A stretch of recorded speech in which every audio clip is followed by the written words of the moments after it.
Absolutely sensational. Have you ever seen anything like that? Oh my word!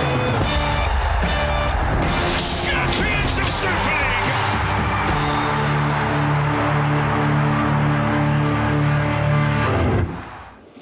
Hello, we've hit round 5 of the Betfred Super League. It's basically one battle after another between now and the grand final in October. This week, we're in Warrington to see the unbeaten Wolves take on the Castleford Tigers. These are two teams from two towns each with a rich rugby league history. Rugby love a drop, and it jumps for joy. Classy Cass, they tell me. Nolly, it's a race between Sandy and Thurburn, and the little man's in. Both have had box office moments at Wembley down the years, but Super League success in the summer era has been elusive. Warrington have started 2026 in electrifying form. And Kay Taylor-Ray has got his place jumping. It's 3 wins from 3 for the Wolves, who've got off to a flyer. Brilliant try from Josh Newley. Castleford have 13 new players, a new coach in Ryan Carr, and have had some impressive moments defensively. And look at the celebration from Castleford. But their round 3 success against Huddersfield was their only Super League victory so far. Try for Preston Golden, look what it means to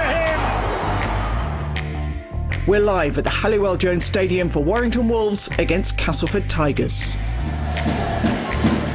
While enjoying the sunshine with us here, we've got Kevin Brown, once a Wolf, and the Wakefield captain Mike McMeekin, who earned some of his Super League stripes as a Tiger, and fresh from victory with Wakefield over Lee last night. It was a tough old game, wasn't it? Yeah, as expected. We knew it was going to be an 80-minute battle against a tough Lee side, but yeah, coming away with 2 points is what we wanted. Probably made it a bit harder than what we needed to at the end with a bit of discipline, but yeah, like I said, the most important thing was 2 points. Daryl Powell was, well, you'd have thought he'd lost the game afterwards, to be quite frank. He wasn't overly impressed, but was pleased with the win. But I guess to be expected after such a big win last week in the Challenge Cup against Leeds. Yeah, I think we probably kind of wanted to make a few more steps on improvement from the Leeds game, and I think we kind of maybe went back a few. Ill discipline being the main thing, but you know, the thing that is probably disappointed most was that we know we can be better, but there's a lot of things to work on. But as I said before, the 2 points are most important. Daryl's a hard taskmaster, isn't he? It can be, yeah. This game today is a really intriguing one. Warrington unbeaten, but haven't necessarily really put an 80 minutes together yet. And Castleford, we've seen flashes of what Ryan Carr wants to get his team to do. Yeah, well, Warrington are really happy. They're 3 from 3 in the league. They're through into the cup, but they have an ability to get us excited at the start of the year and then almost slip up when they're expected to win. I think this is this test today. Castleford are wounded. They've been a slow start because of the amount of injuries they've had, but they've still got a very committed side under Ryan Carr. So it's a big test today, and we'll see where both sides are at. What did you make of Warrington when you were here a few weeks ago? Yeah, like they said that they started the season on fire. The new rule changes have meant they can play more on the front foot. It gets people like George Williams, Danny Walker on the front foot and playing really quick and direct around the ruck, and they're a tough team to defend against. Well, let's take a look at the two teams today, starting with Warrington, and some interesting calls from Sam Burgess. Kai Taylor-Ray is out with a hamstring injury, so Josh Thewlis moves to fullback. Ironically, the youngster was injured chasing Matty Ashton apparently in training. He returns on the wing, but there is a big call from Sam Burgess in the halves. Highly rated teenager Ewan Irwin is alongside George Williams in the place of Mark Sneed. Castleford have a lot of injuries to contend with, but there is some good news with big off-season signing Semi Valame making his debut after recovering from a hamstring injury. Zach Sini is in at fullback with Blake Taff out for the season, and youngster Fletcher Rooney also injured. The half-back pairing is Dejan Arce alongside off-season recruit Tom Weaver. Kev, a big call from Sam Burgess in the halves there. It's massive, the fact that the last time we was here we gave the player of the match to Mark Sneed. His kicking game's been terrific. We know how good of a player he is, but defensively there's a question mark around, are they happy with him? well, they've shown it today that they're going to give someone else a go, and I think what it does, it sends a message through the group. If you can drop one of your main attacking weapons, well, you've got to value your defence, you've got to value effort, you've got to value resilience, and if you don't, you'll be out of the side. But the young man on the camera now, Ewan Irwin, he is going to be a sensational player. I think he's a future international player. They fought really hard to stop him going to the NRL, and we'll get a glimpse today. We've already seen Kai Taylor-Ray, but we'll get a glimpse of another starlet in Ewan Irwin.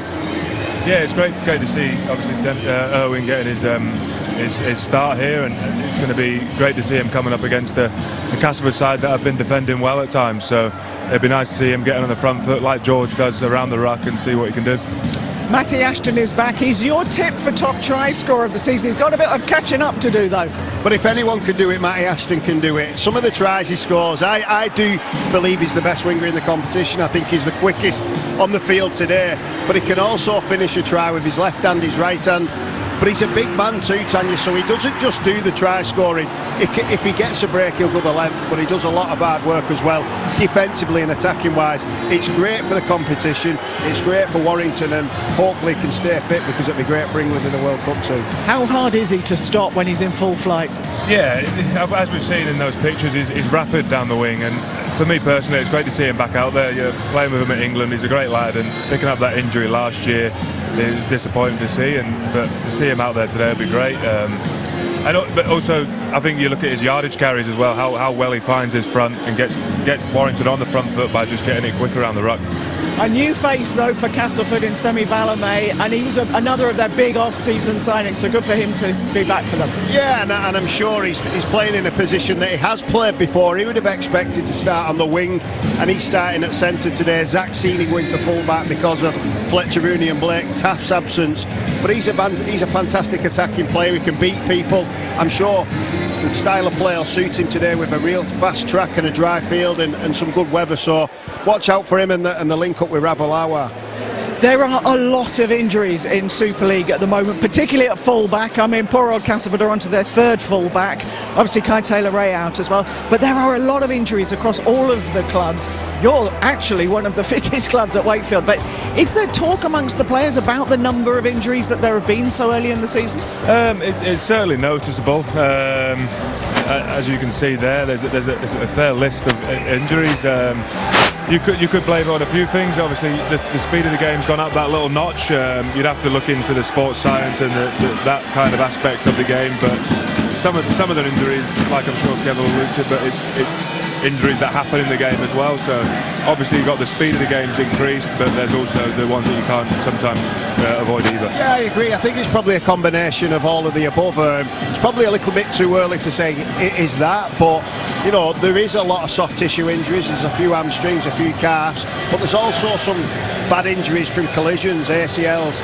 George Flanagan scored a try and broke his ankle, so I think before we say it is because of the speed of the game or anything, we've got to give it a little bit more time. I think fullbacks necessarily are more involved than they've ever been. They carry the ball, they're a defensive weapon as well, but they're so integral to the attack. They run so many metres across the field. The game has sped up a little bit, so the challenge on their body is definitely heightened, but I think we have to give it a little bit longer before we say it is definitely the speed of the game. Well, let's hear from both of the cants, starting with Sam Burgess, who's been talking to Sharon Shortle. Sam, let's start off with today's selection, you in Irwin in the halves. Just talk us through your thought process on that one. Yeah, just, he's been probably deserved a chance at the top level at some point. We've got to see him at some point. I thought, there's parts of his game that are going to help the group. With Sneedy misses out, and, we challenged Sneedy on a couple of areas in his game. That hopefully he'll get better on and fight his way back into the side. A couple of changes here and there with injuries, but one positive, Matty Ashton back. How good's that for you? Yeah, so good. I say it with a smile on my face. He's worked so hard. He's been out for 10, 11 months. He's really worked hard to get back. He's had a couple of setbacks in between, but he's raring to go, and I personally think he's the best winger in the league, so it's great to have him back. So Jordan Lane, a few games into your Castleford career, how are you settling? Yeah, settled in really good. I'm really enjoying my time here at Castleford. We hadn't started the season quite where we wanted to be. Obviously picked up a few losses, but we're looking to rectify some of that today and put some wrongs right. You've said all along it's a long-term project at Castleford. Do you feel like you're hitting your targets of where you want to be so far? Yeah, there's certain things we're definitely hitting. We're learning some tough lessons along the way, but being a new group, that's going to happen. It's inevitable. We've just got to make sure that when we get things wrong, we fix it up the next week and we keep adding to that and come out the other side a better team for it. So as you stand here, what do you feel you need to do? What's your next steps? Like I said before, just be consistent. I think when we're at our best is good enough, but we've got to continue to strive for doing that for long periods in games instead of having a good half and then sort of letting ourselves down with a 10-minute period where the scoreboard gets away from us and then you're playing from behind. So just trying to do things that we've been doing really well for longer periods. You were obviously a Tiger for quite some time. What's demanded of a Castleford player, do you think?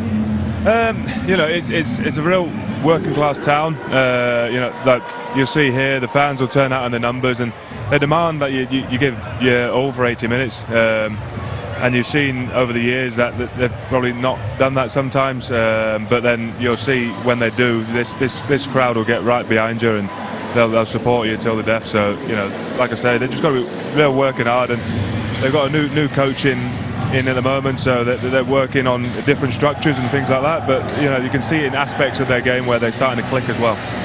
When we were here a few weeks ago, a real standout player for me was Danny Walker. You've talked, both of you, about the new rules. How's he benefiting from that? Yeah, well, it was sensational last year, and then when he got injured, it coincided with Warrington's sort of nosediving form. But you can see with the new rules, it benefits the fast attacking hookers with deception. Well, Danny's got loads of that. We've mentioned how good Kai Taylor-Ray is, but Danny Walker is the one who's been putting it on a plate for him, and then he can finish it off. I think if there's any quick play of the balls today, Castleford will get burnt by Danny Walker. He is that good.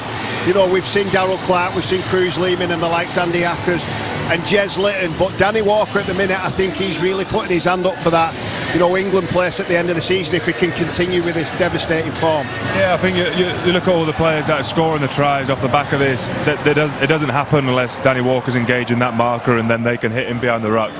Where there's that little bit of space, they either make a break or they're getting a quick play of the ball at the back of it. So what do Castleford have to do today to stop the likes of him? Well, exactly what the coach just said. They have to do what they've been doing consistently for longer periods, because it all has to be down to the defence and effort today, Tanya. With the amount of players they've got missing and players playing in positions that they're not necessarily used to, it's going to be down to resilience and desire and effort, because they will get exposed at times if they don't turn up for each other. They've got to turn the ball over in the right areas. They've not got to give penalties away, and it'll give themselves a chance today. And will they be targeting young Ewan Irwin? Will they have said, well, let's have a go at him, let's see what he's made of? Yeah, definitely. I think it might be an aspect that they'll try and target, but at the end of the day, I'm sure Sam would have had a word with them in the week and defensively being front up there, and so I'm sure he'll be ready for that. And if you're leaving Mark Sneed out, I'm sure it's a defensive reason. You bring Ewan Irwin, everything I've seen of him is top class. I think he's a future international, Tanya, and defensively isn't a worry for him either. He's a big body, he's a runner of the ball too, so watch out on both sides of the coin today. Well, it's building here, and this crowd, they just really seem to have got behind the team again, don't they? Yeah. And there's a good reason for that. They're playing some real exciting rugby at the moment. Playing on the front foot, playing exciting, shifting the ball and scoring tries. So what's not to like? Well, the teams are in the tunnel. Well, Castleford are at least. I can't actually see whether... Oh, there come the home side as well. So it's time for us to hand up to our commentary team of Andrew Henderson and Sharon Shortall. Thanks, Tanya. Well, there's a contrast in fortunes for Warrington Wolves and Castleford Tigers so far this year. Sam Burgess's men are one of just two teams still unbeaten this season. Ryan Carr's Castleford are still very much working out life after an overhaul and rebuild with a lengthy injury list as well. They're still looking to get the club back to its classy best of old. Let's see how the sides line up then, starting off with Warrington, and Sam Burgess has gone with 18-year-old Ewan Irwin in the halves after he impressed last week against School instead of the experienced Mark Sneed, and it's a welcome return for winger Matty Ashton, who's back after 10 months out with a knee injury. For Castleford Tigers, Semi Valame makes his debut in place of Christian Mapapalangi, who is going through HIA protocols. Brock Greason is another making his first Super League start, and with no Liam Hood, George Lawler starts at hooker. So it's a noisy stadium here at the Halliwell Jones Stadium this afternoon. Warrington have really done their best to get a crowd in today, bringing a friend for a tenner offer for their season ticket holders. And I'm sure they'll be keen to cheer their side on to yet another win so far this year. The teams this afternoon have been led out by people who are supported by Community Integrated Care. They've led out the players in a guard of honour alongside participants from Warrington Wolves Foundation, and it's all today on World Down Syndrome Day. So the two teams ready to kick off. Andrew Henderson alongside me. Castleford really need a strong start in this, don't they? They certainly do, Sharon. I think it's been a theme of Warrington's Super League campaign so far. They've been starting fast, they've been coming out the blocks, and that's going to be the challenge for the Castleford Tigers this afternoon. They are going to have to do their best at disrupting Warrington early to stay in the contest. So as we've been hearing, a Castleford side with a lot of disruption through injuries. It will take them a little bit of time to settle, and it's Jack Ashworth who gets the first touch of the ball in this game. And Warrington, again, already looking like they're out for a strong start.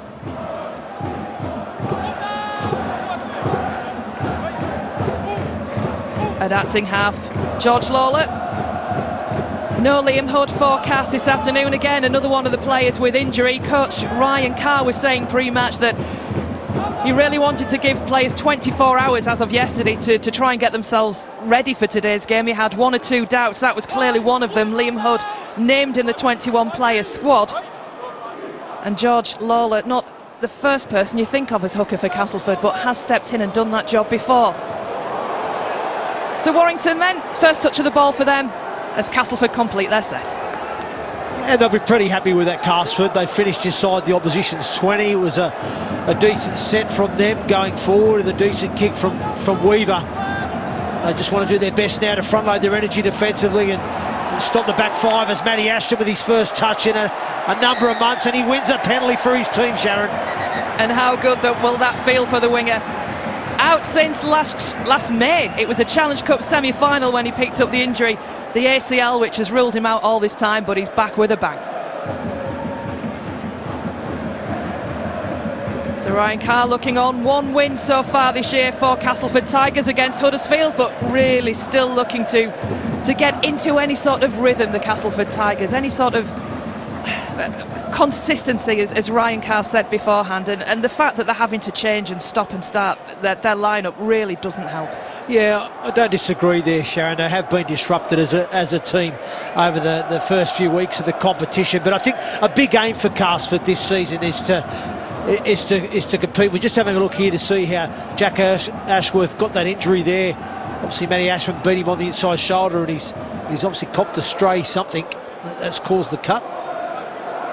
So an early change for the Tigers with Ashton going off, and it's Sam Hall who's on from the bench. And the penalty just edging Warrington upfield. Taking it short, and here's space for Ashton, who's almost got space. He couldn't quite outstep that defence. But Warrington laying that early marker. Williams keeping it alive. Looking for space. Stepping back inside is Thewlis. And again, it's another penalty. Castleford offside. Well, that's back-to-back penalties now for Castleford, and generally the theme is, isn't it? Penalty, try conceded. So it's going to be a big challenge here for... Well, they've elected to go for 2 points there, Sharon. Well, are you surprised at that so early in the game? Yes, I am. I would have backed Warrington there. It was a fantastic play here, as we've just seen on the replay there. Danny Walker, great presence of mind and awareness there to show to the right on the tap and create the 3v2 down the short side. And then they move the point of attack here to the right-hand side. A nice sweeping, flowing move finds Thewlis, but referee Liam Rush adjudged the Tigers to have been offside. And this young generational talent that is Ewan Irwin is going to take the penalty conversion at goal here. So no Mark Sneed in this side. Not only is Ewan Irwin stepping up into the halves, he's also taking over the kicking duties as well. And in last week's huge win against Schools, 78-10 in the Challenge Cup, Irwin was absolutely flawless. He kicked 13 goals last week, and his tally for the season has just increased. Yep, that won't do him any harm, will it? Young Irwin there, slotting his first penalty conversion to take the lead to 2-0 for the Warrington Wolves. And again, it come off a fantastic attacking play from Danny Walker. The tap play shows open, comes down the short side. That puts Matty Ashton away for the line break. The following play, they moved the point of attack and they earned the penalty for Cass being offside. And Castleford have got a big job now, Sharon, and like I said, are trying to do their best to disrupt Warrington and contain this starting fast mentality that they have in their locker. So Castleford will be looking to get a good stint now defensively in this set of sixes. Warrington will try and find space once more. They look good in that first set, giving the ball a bit of air, and things opening up a little bit for Matty Ashton, and it's down that same side again. Warrington are looking to come with Kalepi Tanganoa, and again the whistle goes from the referee, but he's just stopping play, and it's Joe Stimpson who the physio is just taking a look at. And for Castleford's sake, you've got to hope that there's nothing too seriously wrong with Joe Stimpson. No, we hope not. I mean, we'll have a look here. It's off this kick-off carry. He's got his body in front, but I just think his head has maybe gone into the shoulder of the ball carrier, and it looks like he is coming off with a HIA. Well, this isn't going to plan so far for Castleford Tigers. Renew for Tony, the man who is replacing him. And very early disruption for Ryan Carr to deal with. And Warrington will certainly be keen to try and take advantage of that, as Castleford will need to settle and just reorganise themselves. Walker goes back, the kick downfield, and that is taken safely by Jason Gary for Castleford. Yeah, some early disruption here for the Tigers, Sharon, as you said. Jack Ashworth and Stimpson both off the field with head injury assessments. Hopefully both will return to alleviate that pressure on the Tigers. But that's a decent carry there from Zach Sini. Yeah, taking Castleford into the Wolves' territory with Jordan Lane.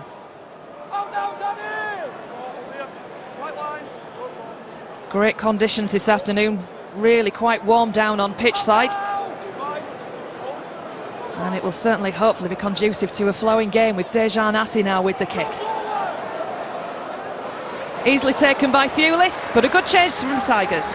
Yeah, that's a decent set for Castleford. They'll be pleased with that, finishing inside the opposition 10-metre zone. And now they've got a real opportunity to ramp up and get that line speed and do their best to control the ruck speed that the Wolves are trying to facilitate going forward. And yeah, one point I'll touch on. Yeah, we know that Castleford now are under a little bit of pressure by losing two bodies earlier, two middle unit players as well, by the way.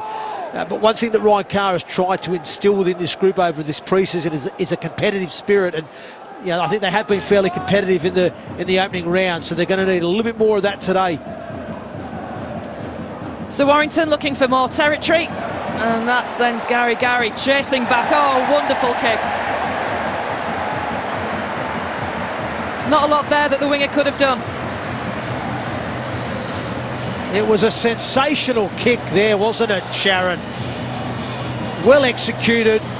Gary just lost the flight of the ball there for a moment, and he just couldn't get across the ground and cover it. Wonderful kick there from that young man on screen, Ewan Irwin. And he's really set his side up nicely as a result. Danny Walker goes to acting half from the drive from Luke Yates. Again, Warrington looking to give the ball air. It's Curry. 5 metres out. Will this be the opening try, I should say, for the Wolves? Williams back inside to Thewlis. Held just short. Tanganoa keeping it alive. Here's Williams again. Tries to sell a dummy. Goes for the line. Just held short. Short ball again. This is looking good, and Matty Ashton on his return to the Wolves side gets the try, picks up where he left off last season. Oh, wonderful try for the Warrington Wolves, and it's Danny Walker once again with the vision and the awareness. He looks to the long side, to the open side to fire a pass, but he's obviously had a cheeky little look down that short side, and he sees that there is an opportunity to create numbers, but it's come off the back of this wonderful kick from Ewan Irwin, who gets the 40-20. That gives the field position and the opportunity to the Wolves. And look at Walker there, he looks right, he scans left, and he realises there's an opportunity down that short side.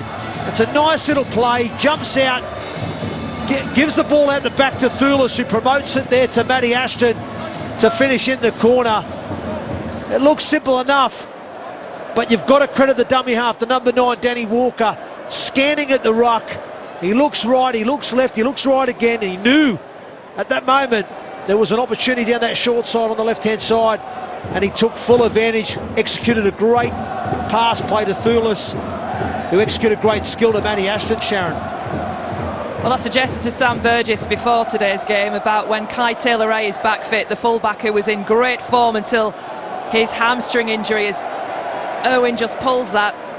Once you get Kai Taylor-Ray and a player like Matty Ashton together in the Warrington back line, it's going to be incredible. It certainly will be. We see the try again on the screens for our viewers. Certainly Wolves fans are enjoying that one.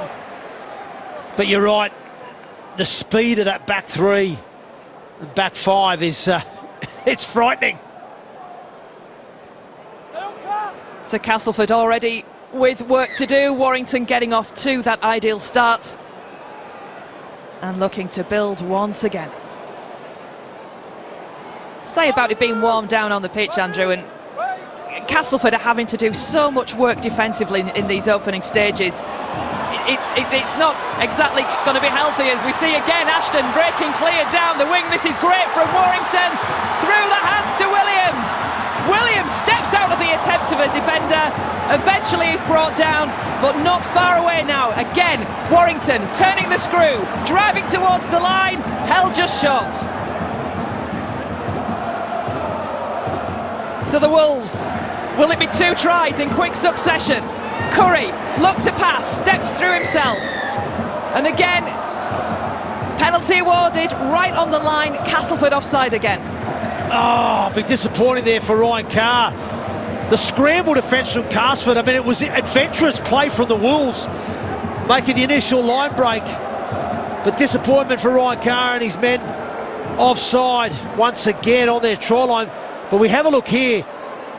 In their own sort of 20, they moved the point of attack to this left-hand side, and Ashton gets on the outside of his opposite number, burns him with pace, back on the inside to King, who finds Williams, and it's that cover tackle from Dejan Arzi. Fantastic scramble, and the white shirts, credit to them, they got back behind the ball quickly to try and give themselves a chance at defending the next play. They do that, and that's what's probably the disappointing thing, is they were back, they were in position, and then they get themselves offside on the third play. And it gives now another opportunity for Ewan Irwin to convert this penalty and extend the lead further for the Warrington Wolves. So it seems Warrington just happy in these early stages to keep the scoreboard ticking over with the penalties. And Ewan Irwin, 2 from 3 for the young halfback.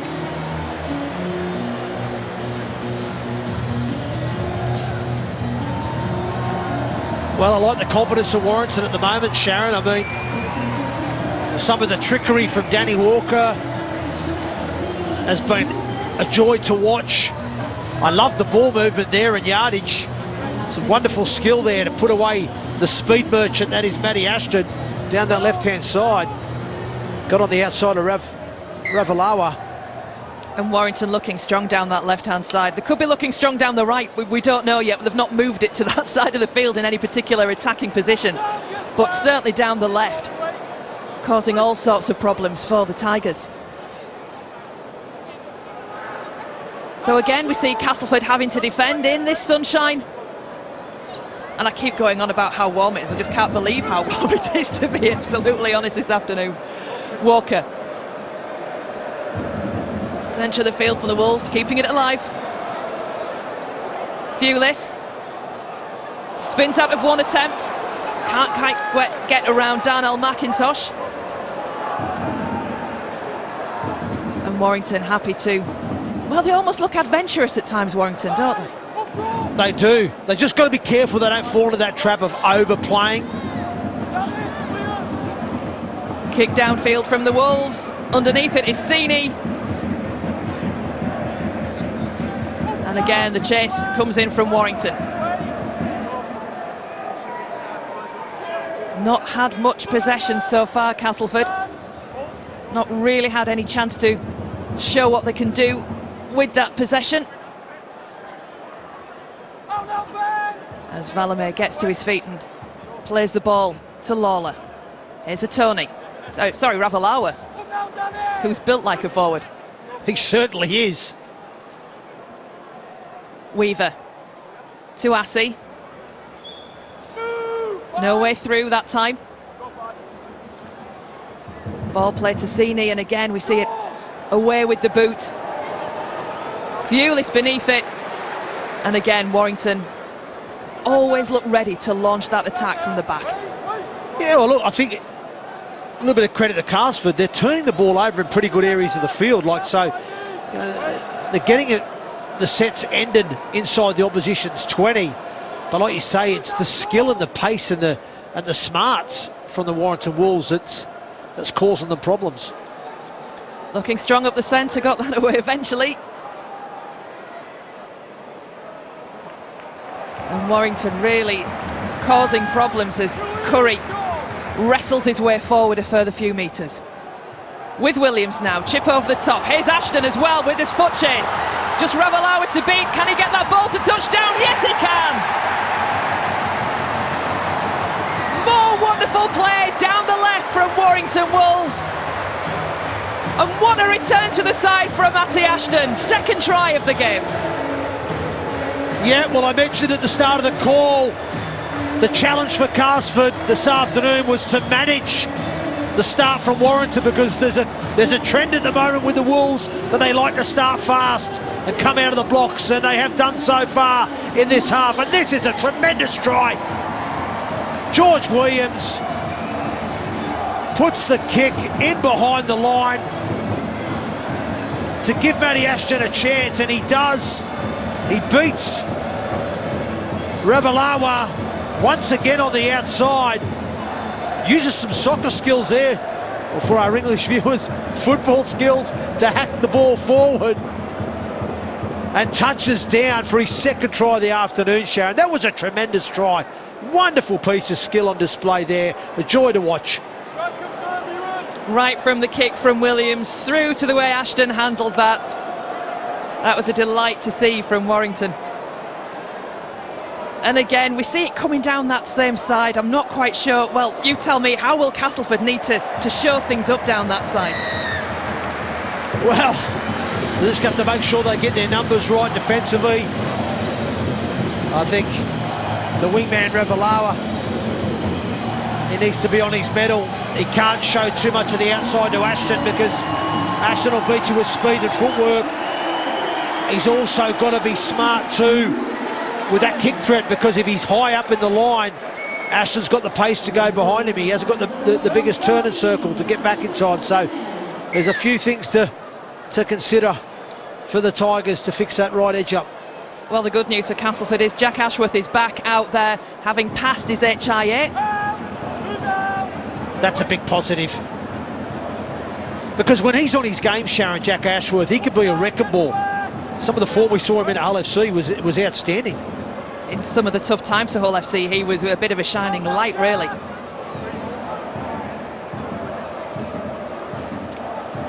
But still, Warrington in control of this game. And Curry will play the ball. Kick downfield this time from Walker. And that bounces perfectly. It's really going Warrington's way so far.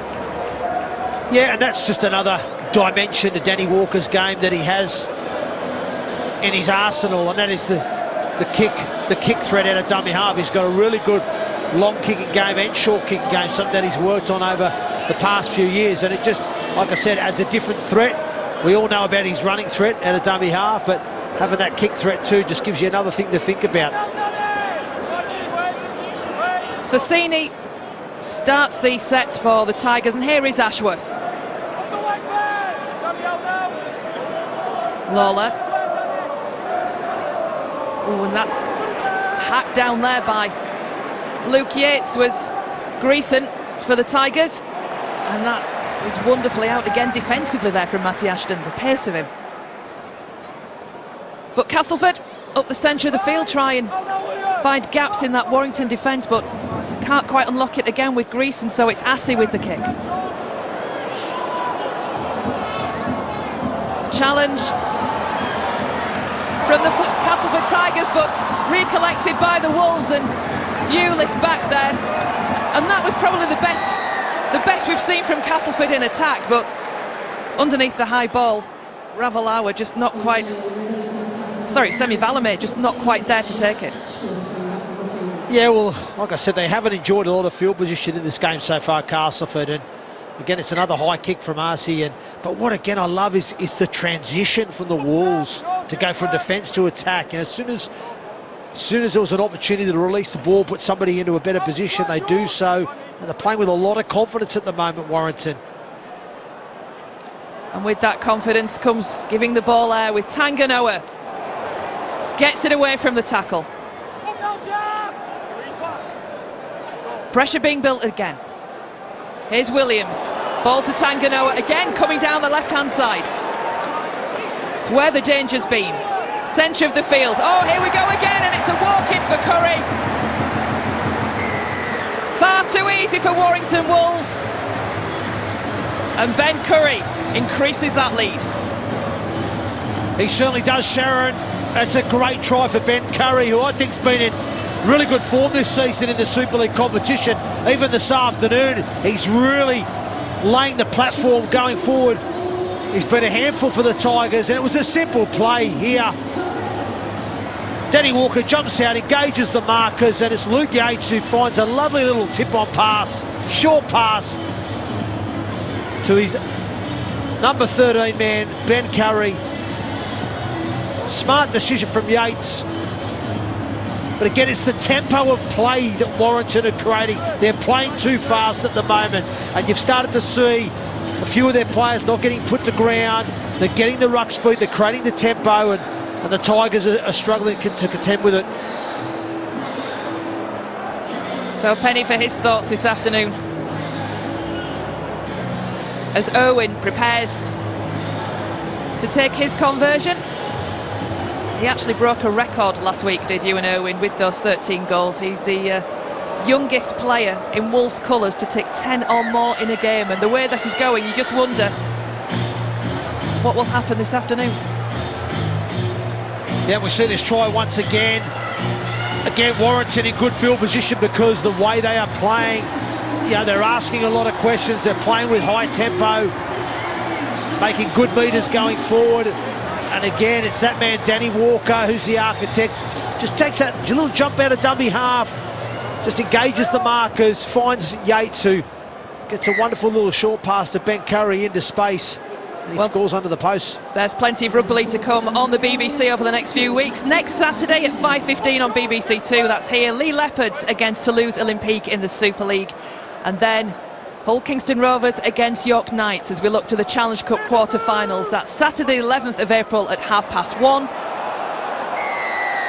And then Wakefield Trinity against Wigan Warriors the following day on the Sunday the 12th at 12:30. You can see that one, and that one's on BBC One. Another penalty conceded, Sharon, by Castleford, and that's been a bit of an issue for them. We know that Warrington are playing fast and up-tempo at the moment, but we have to say that some of the discipline from Castleford this afternoon hasn't been at its best. They've conceded far too many penalties in the opening 20 minutes. Well, Kalepi Tanganoa looking like he's having a field day. Some of the lines he's running so far this afternoon. Again, big meters made by the former Hull KR player. Yeah, he's a weapon, isn't he, on the left edges? Kalepi Tanganoa, plenty of punch and power. But Warrington again picking up that pace, and this is where they're looking dangerous. Here's Thewlis. Shoved the ball under one wing, tried to make that break.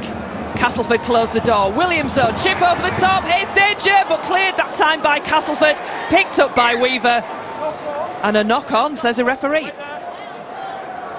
Yep, knock on here, I think, from Ravalawa, as he gets up, he tries to tap it, bat it out. Almost. Oh no, it's come off a Warrington. Oh, there we go. Got that one wrong. It's come off a Warrington hand.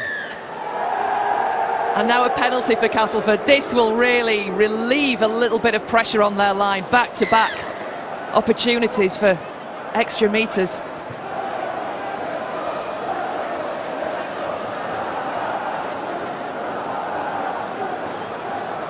And Castleford really need to get a foothold somehow in this game. But at the moment, Warrington looking like so much the better side. Well, they certainly are. And this is their first attacking opportunity here, Sharon. They've not been in this good ball territory all half so far. So let's see if they can ask some genuine questions of this Warrington side. So Castleford then moving it towards the 20 for what feels like the first time in this game. Lane. Tassini. Here's Weaver. Lawler. Just to say as well, Joe Stimpson won't be returning. He has failed his HIA. So not great news there for Castleforders. It's kept alive to Lawler. Looks for support, finds Weaver. Broken play. Lane can't get it away. There were men on his outside. He did the right thing hanging on. Doolan now at acting half.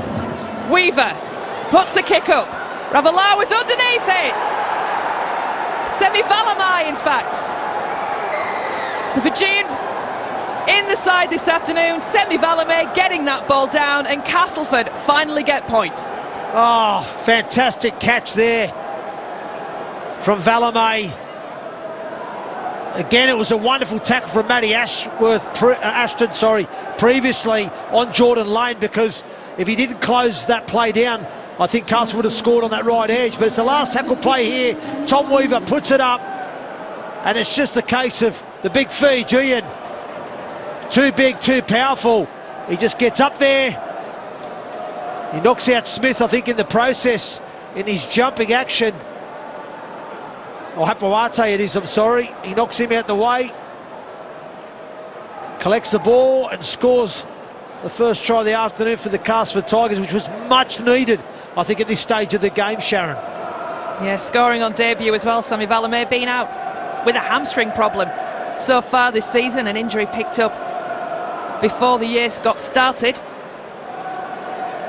And we're just waiting for the try to be absolutely confirmed before Weaver goes for the conversion attempt. But Castleford needed that. Yes, they certainly did. And I suppose the encouraging sign for Castleford is that is their first attacking good ball set against the Wolves, and they've come away with points. So that will give them some encouragement going forward, because they haven't had a lot of field position so far in this game.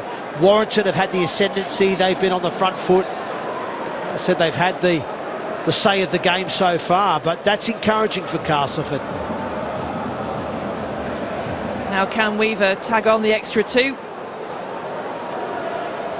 and just see if they can settle things down, because we've mentioned that they've got Jack Ashworth back. Joe Stimpson will not be coming back, having failed that HIA. So a little bit of a reshuffle still going on, not quite going to plan in these early stages. And I know we keep saying this about the Tigers, but a word for Warrington, who so far this season have looked so good. And at the moment, that continuity is continuing for them. Yep, we have another look at this Castleford Tigers opening try of the afternoon for them. The Fijian Valamay collects a high-hanging kick from Tom Weaver. He had a bit of work to do to Valamay, but he timed his run well. He come from out to in. And out jumps the Wolves players that were in attendance. He knocks out Hopawade in the process, but he wanted that ball more. Yeah, looking strong, the Fijian winger, and now it's another Fijian winger who takes it. This time it is Ravalawa. Bit of a mixed start to life in a Castleford shirt for him.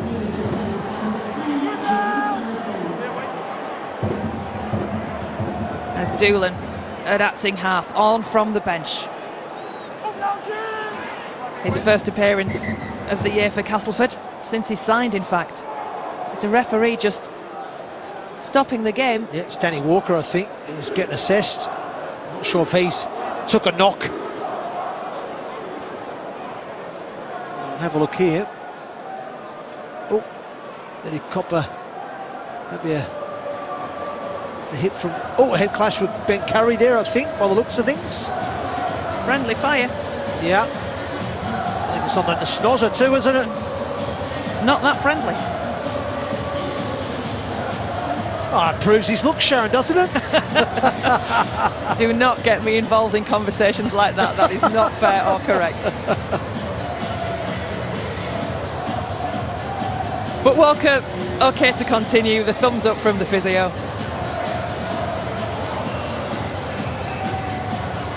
And Castleford will get things going again. Fresh legs coming on as well for the Wolves. And that's a nice drive from Lawler. Put a knock on. Castleford looking to try and take the chances there, I think, but the ball not getting away cleanly, clearly dropped there. Yeah, that's disappointment for the Tigers and for coach Ryan Carr.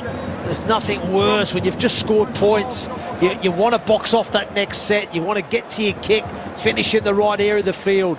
You do not want to be turning over possession on your own 40. As we know, the form and the mood that Warrington are in this afternoon, they're going to cause some problems now in this set for sure. So from the scrum, Warrington in a decent position. And it's away.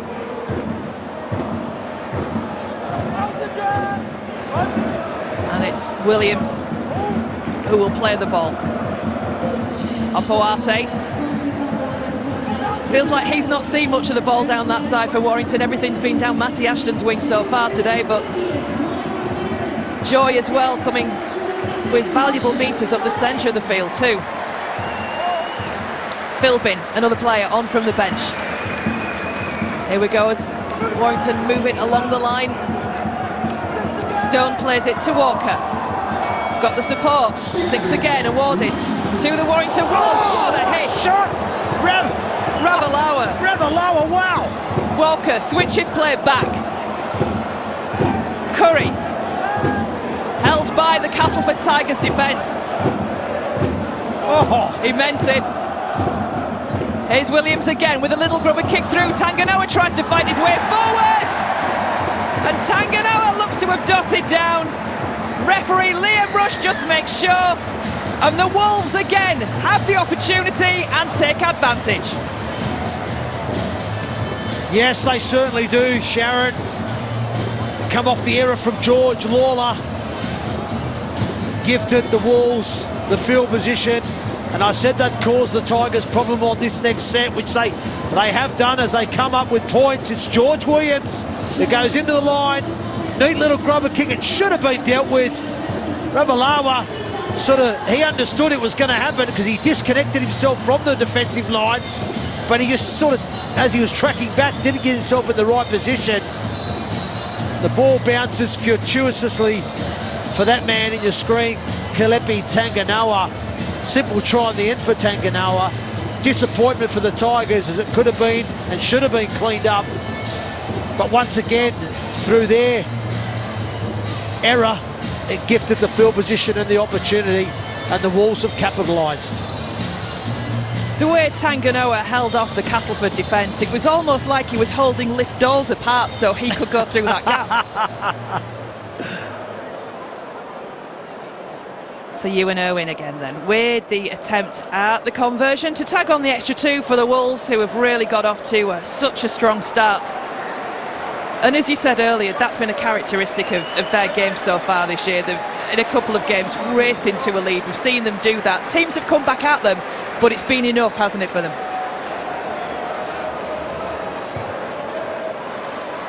And the kick's good. And it's a 20-point advantage.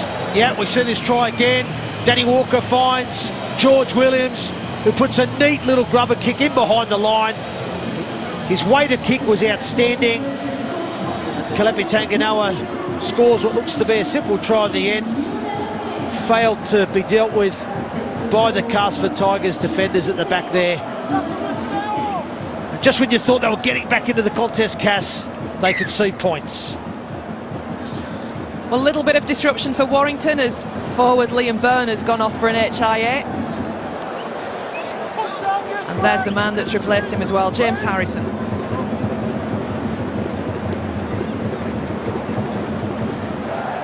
The confidence levels of Warrington would have been good coming into this game, but as you start a match and start to build in the way that they have and are doing, and finding joy as well, they must lift as they go on as well. But it helps when you're getting over the advantage line quickly and you're getting in between bodies and you're generating ruck speed and you're allowing your halfbacks to play in the front foot. You're allowing your 9 to get out of dummy half and dictate around that ruck area. You know, it gives you time to play with smarts and execute good skill off the back of it. Williams again with one of those kicks. Sini takes it. Snuffs out any potential danger. But again, Warrington with that position forcing Castleford to really have to work.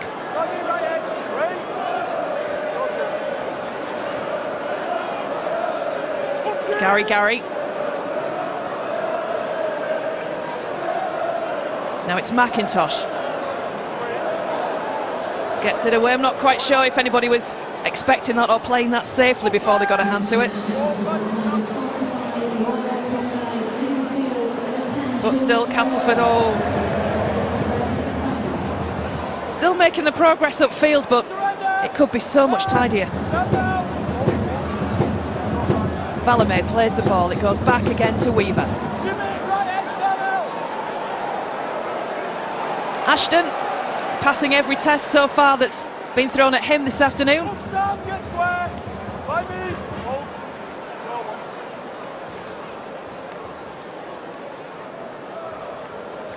Valamé, he looks like being a good signing. It's good defence that from Valamé. He read that well. He went on the pass, landed on his man. Really effective tackle there, and they're going to need a lot more of that going forward, the Tigers, those effective tackles. So Warrington picking up the pace. Here's Harrison. Walker down the left. It's Williams once more. Wrapped up by McIntosh. Helped by Hall. Chip over the top again, causing problems potentially for Castleford, taken by Sini. And we've seen it this afternoon where those kind of bombs haven't been diffused well and they've always led to tries. Yeah, but he done a good job there, Zach Sini.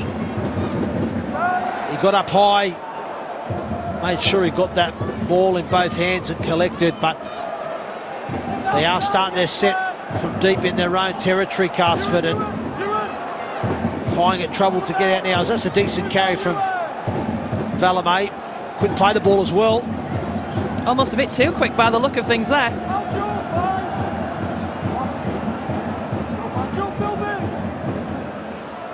And Castleford kick to try and just, again, relieve a little bit of pressure as far as territory is concerned. Warrington on the charge with Smith.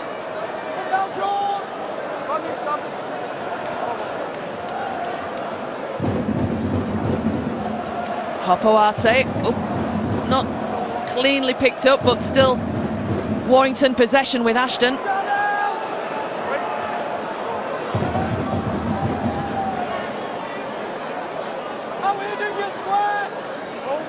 And the Wolves at the moment happy just to go through their early processes and set up that position and then almost flick a switch. And we see the pace pick up with Williams now going down the centre of the field. 6 again, calls the referee. More danger then building from Warrington Wolves with Curry. Playing it steadily. Yeah, just playing with too much tempo at the moment, aren't they, Warrington? In and around that ruck area. They're getting fast over the ad line, they're getting in between bodies, generating too much ruck speed. But 10 metres out with Curry, what can he do with it? He can offload it. Oh, well seen by Castleford. Again, Valamé there with the tackle. But Warrington pushing and pushing. Can't get over the line to be held up if he is. Referee Liam Rush indicates that's the case. So we play the ball on the 10 from Philbin. Walker gets it away and it's out, and they're going wide again. Williams, Tanganawa again with the handoff. Such strength from the big man, and it's 2 for Kalepi Tanganawa, and Warrington firmly in control. Absolutely, Sharon. We spoke about Kalepi Tanganawa earlier, about his punch and power on that left edge, and it was on display right here as we see it now. Ball goes to Ben Curry, out the back to Irwin, who finds Williams, gives an early ball there to Tanganawa, and he just demonstrates that punch and power as he gets rid of Tom Weaver with ease and scores his second of the afternoon. But again, it was a lovely attacking play. Curry out the back to Irwin, early pass to Williams, and Williams with a little bit of a no-look pass short to Tanganawa, who was timed his run to perfection and just got those bumpers up in front of Weaver, got him out of the way, and scores a brilliant try for the Warrington Wolves to heap further misery on the Castleford Tigers as they now extend the lead to 30 points to 6. It is a long-term project for Castleford Tigers, a huge rebuild going on at that club at the moment. And you could argue that Warrington have been through something similar over the last couple of years as well, and they're really starting to see the fruits of it now.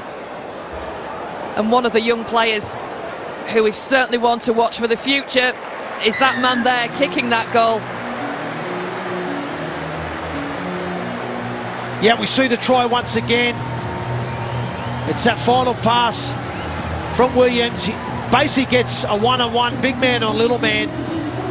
Tanganawa on Tom Weaver. Tanganawa with his punch and power and his carry just gets rid of Weaver with ease and scores his second try of the afternoon. And Ewan Irwin not looking out of place at all in this side. No, he isn't, Sharon, is he? To be fair, he's sort of slotted in seamlessly. He's working well. His combination with George Williams looks fluid. His understanding with the players on the right edge looks nice. So, yeah, he's acquitting himself well at this moment in time, we should say. And valuable experience for him as well, playing in this Super League match this afternoon. He'll come through with Tanganawa once more, who's having the time of his life, it feels. Somebody stop him. Warrington still looking like they're not quite out of second gear yet either. With a commanding lead. Nice ball back inside. Harrison can't capitalise. Williams, watch the kick. Taken by Sini. King was there, but the space belonged to Sini. Yeah, that's a brilliant end of set again for the Wolves. Wonderful set after scoring points, literally going 95 metres down the field. And it's the ferocious tempo of play that they are producing this afternoon that's making life difficult for the Tigers. They're playing fast over the advantage line, and they're getting in between bodies, aren't they, around that ruck area. They're just creating chaos. And as we see, Gary. And he's got pace, and he's got the break. One man to beat. Can't get through. Fulis does a great job, but Castleford will try now to build on this. Goes out wide to McIntosh. The support's there for Ravalawa, decides to hang on, and we're on the last for the Tigers. Weaver chases on, taken though safely by Smith, but Castleford forced a dropout. Wow, much needed that for Castleford. They were doing it tough coming out their own end, but it's there. Gary makes the line break out of nothing really, just to carry off the ruck. Uses his footwork and his turn of speed to get in between bodies, makes the initial line break, and that now allows the Tigers to put in an attacking kick. They put it high with Weaver, and the kick chase team on that left edge, led by Valame, put Smith in the in goal, and now they get an opportunity to attack the Wolves try line just before half-time, Sharon. Well, Coach Ryan Carr has said in patches Castleford have done some really good work. Let's see if this is one of those patches. Weaver to a Tony. Gets an extra few metres, the former Wakefield man. Now it's Doolan, goes short. Looking for space, looking for the gaps with Valame. He might be strong, but he can't get through 3 Warrington players. And it looks like Danny Walker just looked like he was hopping there. Keep an eye on him as Castleford move the ball along the line again. Fast hands from McIntosh to Ravalawa. Wonderful from Warrington with that defence. So Castleford try and switch play to the other side. Sam Hall drives. 10 metres out. Weaver. Oh, can't get that ball away to Lane. It's dropped, but Williams on the break. He's got space in front of him. The offload wasn't really necessary, but with so much time left in this half, seconds on the clock, he might as well have had a go. And that brings it to an end of a half, really, Andrew Henderson, that Warrington have dominated. Oh, they certainly have, Sharon. Like I said at the start of the call, the thing for Castleford they would have to contain is the fast start from Warrington. Warrington like to come out the blocks, they like to start fast, and we saw that. Create that ruck speed, create that go forward, and it's led to points. So that's it then for this first half. Warrington certainly in command. They're outplaying Castleford at the moment. They lead at half-time by 32 points to 6. Yes, a dominant first half from Warrington, and the match stats reflect that completely. It's been too easy at times, hasn't it, for Warrington? It has. It's almost looked like a training session. When they've had the ball, they've been clinical. When they've been defending good. And Castleford have helped them as well with a couple of times. Cheap penalties, turnover. If you're going to beat Warrington when they're fully loaded, like a game like today, you've got to be squeaky clean. And Castleford have been sort of the orchestrator of their own downfall so far. And I think if the second half continues, it's going to be a big score. Yeah, definitely. I think Warrington have been fantastic. I think they've been really clinical in everything that they've done. And yeah, Castleford just aren't at the races right now. We talked about Ewan Irwin and the big call that Sam Burgess made, and he starts off with a stunning 40-20, doesn't he? Yeah, he's been brilliant. And do you know what I really like about Ewan Irwin? He doesn't overcall the ball. He lets George Williams do his thing. He lets Danny Walker do his thing. But when he gets the ball, he adds quality. I think the composure that he's showing for a young half so far, Mike's been terrific. Yeah, it seems like he's got a lot of experience on young shoulders there. And like you say, George is able to command things and just float around it, and Owen's getting his hands on the ball when it needs to and just not overplaying at times. Matty Ashton's been quality. We've seen a couple of tries now. I think, we talked about him pre-game, and he's already scored a couple. I've joked with Tanya before the game, if he scores another 8, I might have a chance of him being top try scorer, but he just shows his class straight away, attacking and defensively, I think. And George Williams, yeah, anything you can do, I can do better. Beautiful chip over the top to create the next try. Yeah, George showing his class there, and just supplying Matty with a great try. You see there just the speed of Matty on the outside, and it takes some finishing that. I'd say though, Ravalawa, he turns so slow. I've seen Milk turn quicker than that. He's got to be much better there. I know he carries the ball strong, but you can't give a 10 metre, or you can't have a 10 metre head start and then get beat. I know he's quick, but he's got to be better than that. I think it was at that point you sent me the Matty action test of, I'm in here, he's going to catch him up. Well, the left edge have been absolutely devastating, and the frightening thing is Tangaroa and George Williams on that edge, they've started to get a link together, so you have a bit of fear about Matty Ashton and Toby King, and then you open up, and then straight through the middle comes Tangaroa off a no-look pass from George. Yeah, Tangaroa's been outstanding as well. I think he's been controlling the ball out there. He's been commanding it off George, and when he gets it, he's looked devastating. Ben Curry it was just a bit too easy, this one, wasn't it? Yeah, but I think Ben will be taking it. As a middle, you don't get too many tries, but I don't think he's going to get many easier tries this season than that. That's top quality work there, Mike, innit, from Luke Yates, just squaring up, skips over to his right, and then just pulls the defence in and puts it on a plate for Ben Curry. I think the threat all over the field. The right edge are probably saying, can we have a bit of a ball, so we can score some tries, but they've been really patient as well. They've not forced it, even though they scored 32 points. I think you could see by the way they built the game, they got a penalty, they took the 2, and they've just been happy just building pressure. Castleford did get a try back. Interestingly, came off the back of 2 penalties. Yeah, ill discipline cost Warrington a bit there, but and also it just shows you what Cass are capable of doing when they get down there. It's it's a kick that's right on the money and it's taken really well. I think he's been a good performer so far by the debutant who scores the try, gets up Valimi and scores the try, but when he's carried the ball, I think he's really, kept Opawati quiet, and he's also challenged him a couple of times when he's carried the ball. So although Castleford are being well beaten, there are a couple of individuals in there who are playing particularly well. We were sat next to each other, and Kalepi Tanganoa, you were just purring watching him. Yes, he's picked up a couple of tries, but his overall work's been fantastic. Yeah, defensively and with the ball in hand, he's looked dangerous. It just seems like Cass can't stop him, and this close to the line, just good luck, really. When you have a back rower who's got so much power, I used to defend at 3 in as a half-back, and when he's running at you constantly, you've got to bend your back. So when the ball hasn't been going to Tanganoa and it's been going out the back, you can see why it's creating so much space. The way he carries the ball, if he doesn't get through, it takes 2 or 3 to hold him down, and then Danny Walker's off the back of it. He's an absolute weapon on that left edge for the Warrington Wolves. Yeah, he's been an absolute wrecking ball. It helps that they're on the front foot, and Cass there, if you look at a lot of those tackles are on the back foot, so you're not really going to stop someone like him when you're defending on the back foot. Yeah, and he scored 2 tries.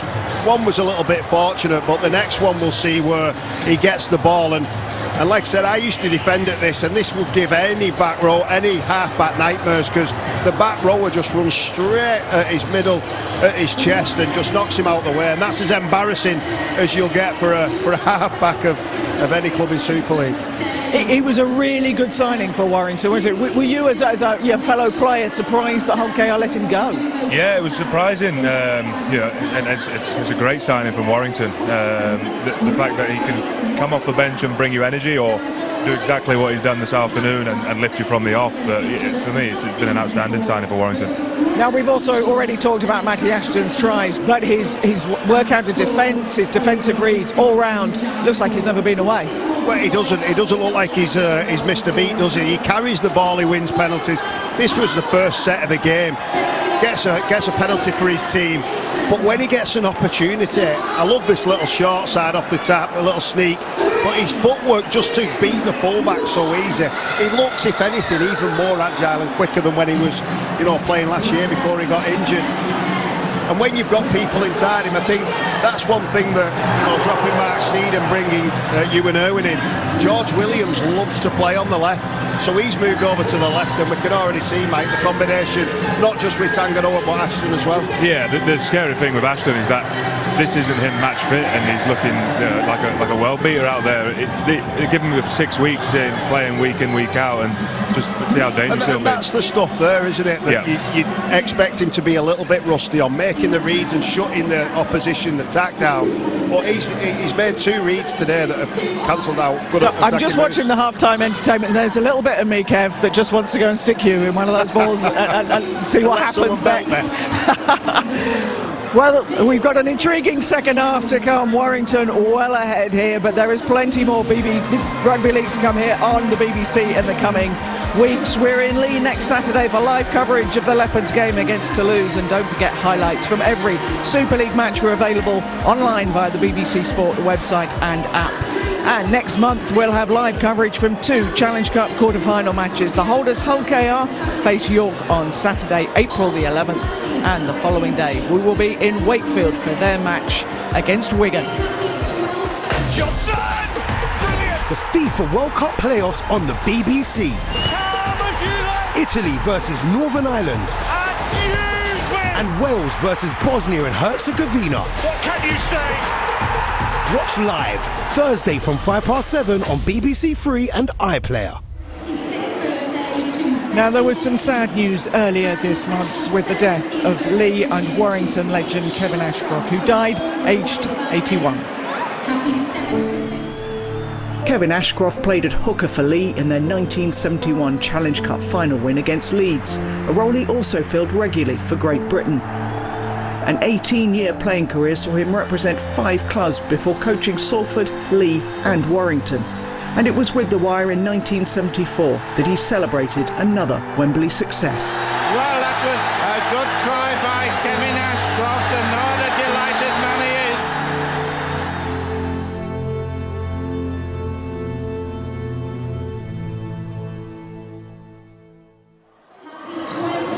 he And appropriately, two of Kevin Ashcroft's former teams, Warrington and Leigh, have been drawn together in the quarterfinals of this year's Challenge Cup.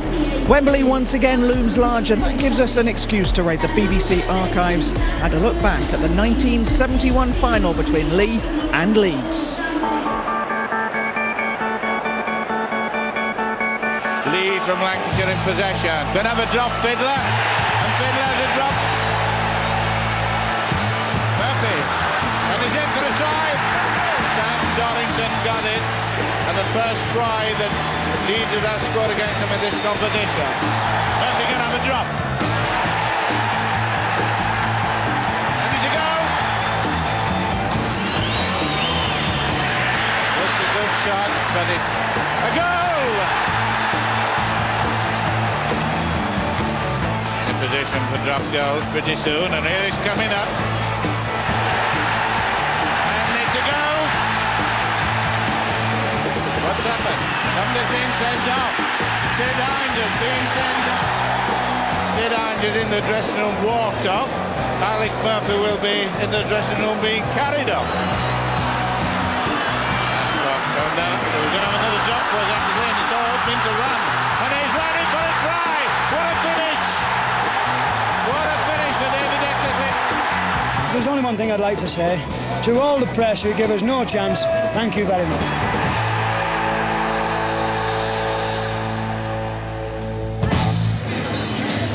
Are you glad you didn't play back then? It was a tougher game in some ways. I was glad I never played against Alex Murphy, definitely. There were some tough men back in those days. Great to watch though, isn't it? Yeah, it's great to look back on those sort of games and see what the game was like, and you kind of see a bit of resemblance of the speed of the game now.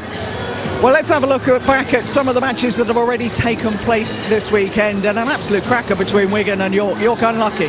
York were fantastic, and this is Noah Hodgkinson on his Super League debut. He gets rid of Jesse D and scores a really crucial try in terms of the context of the game, and I think it was just after this, we'll see it now. Harry Smith gets his hands on the ball and, just puts the icing on the cake. But that's how close it was. 23 points to 22. Real scare for the Warriors, and just don't look the same team without Bevan French and Jay Field.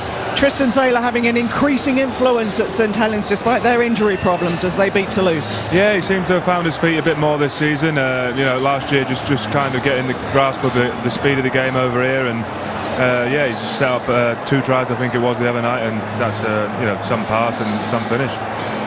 Yeah, and I think the fact that St Helens have got so many injuries like the other sides, but they've got players like Tristan Saylor and Jackson Hastings doing things like this, catching the ball, getting the ball offloaded to Clemmer, and that's a real important victory over in France for St Helens.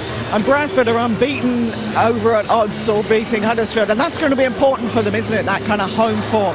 Yeah, it seems to be a bit of a fortress for them at the moment, doesn't it? And good on them, really. They've proven doubters wrong. They've been told they're not really going to be up there this year, and then so far they've proven all those doubters wrong. Yeah, and I love the way they're playing. We saw the try there by Leon Ruin. The skill that Kurt Haggerty and Brian Noble have put into that side already. You can see why. Not only are they working well on the field and doing well, they're getting the crowd back too. Almost 9,000 average against Catalan, Toulouse and Huddersfield is quite exceptional. Yeah. So take us into the dressing rooms in there at the moment. What are they going to be saying in the Castleford dressing room to keep going? Can they get back in this? They've got to get some spirit, I think. They've got to rely on their leaders to kind of get them going here. The coach can only say so much, but it's all down to the players that takes that field. We saw it a few weeks ago when they played Leeds. In the second half, they kind of went at Leeds a bit more, played around the ruck and started to win the contacts a bit more. So, they've got to show a bit more fight. This Cas fans that have turned up, they've not been treated to anything so far. So, they deserve to be shown a bit of fight from this Cas team. Yeah, I think Brian Carr will find out a lot about his players in this second half. They can forget the scoreboard, and it's really easy when you're in front by a score. But when you're down 32 points to 6, you have to stand up and you have to sort of forget about the game in terms of a contest and just do your job, get through your set of 6 and break it down into small little goals that at the end of the game you can take positives from. For Warrington, will they be saying, do not get complacent, you need to finish this game strongly, put together 80 minutes? Yeah, definitely. They'll be saying more of the same. Probably a bit disappointed with the try that they conceded, and it'll be probably going out there with a 0-0 mentality and starting the game again, really. Yeah, absolutely. Sam Burgess and Steve McNamara, they'll be thinking that if they can carry on with this form, they're going to get some momentum going through this season. These fans expect something similar, but it won't just be as easy as turning up and scoring another 30 points. Well, the players are coming back out onto the pitch, so we will take you back up to our commentary team of Andrew Henderson and Sharon Shortle. Thanks, Tanya. So 5 tries to 1. Warrington Wolves outscoring Castleford Tigers in that first half. And I think Andrew Henderson, as Kevin Brown said there, from a Cas point of view, it's just a case of reset and pretend it's a completely different game and see if you can get yourselves back into it. Yeah, it's a fair point. Look, they need to perform in this second half. You know, one of the things that Ryan Carr has tried to develop within this group over his pre-season and coming into this season is to compete hard and demonstrate an element of competitive spirit. You know, the aim for Castleford this year is to not only reconnect again with the town and their fans, but provide a team that the fan base can be proud of and the town can be proud of. And that's been the kind of remit from the club this year. And that's where this second half, the players need to sort of showcase that competitive spirit and get a bit of pride back into this performance. So Liam Rush, the referee, just having his communication equipment sorted out. And once that's ready, I'm sure we'll get this second half underway. As we look at the brains trust there from the Castleford Tigers. And in complete contrast, Warrington Wolves looking imperious at times. And we've talked about Cassie's injury problems. Warrington have got a couple missing as well. Obviously Kai Taylor-Ray, yep. but no Toa Sipley either this week. No, that's right. No, they've got a couple missing themselves. But like I said, you know, Warrington at the moment, the way they've started their Super League campaign, they're coming at the blocks in every contest. They like to start fast, and we've seen what we saw in the first half. If they're allowed to get on the front foot and play the way they want to play, they will cause you a lot of problems. But an area that Castleford, I think, need to tidy up in their second half is their discipline. They conceded far too many penalties in that first half. That needs to tidy up big time. And Warrington made them pay for it as well. So the Wolves get the ball from the kickoff as this second half gets underway. And it's James Harrison. Walker. He's got the runners. And a quick play of the ball as well. Allowing that early kick downfield. Gary allows it to bounce and then meets the reception committee in the primrose and blue.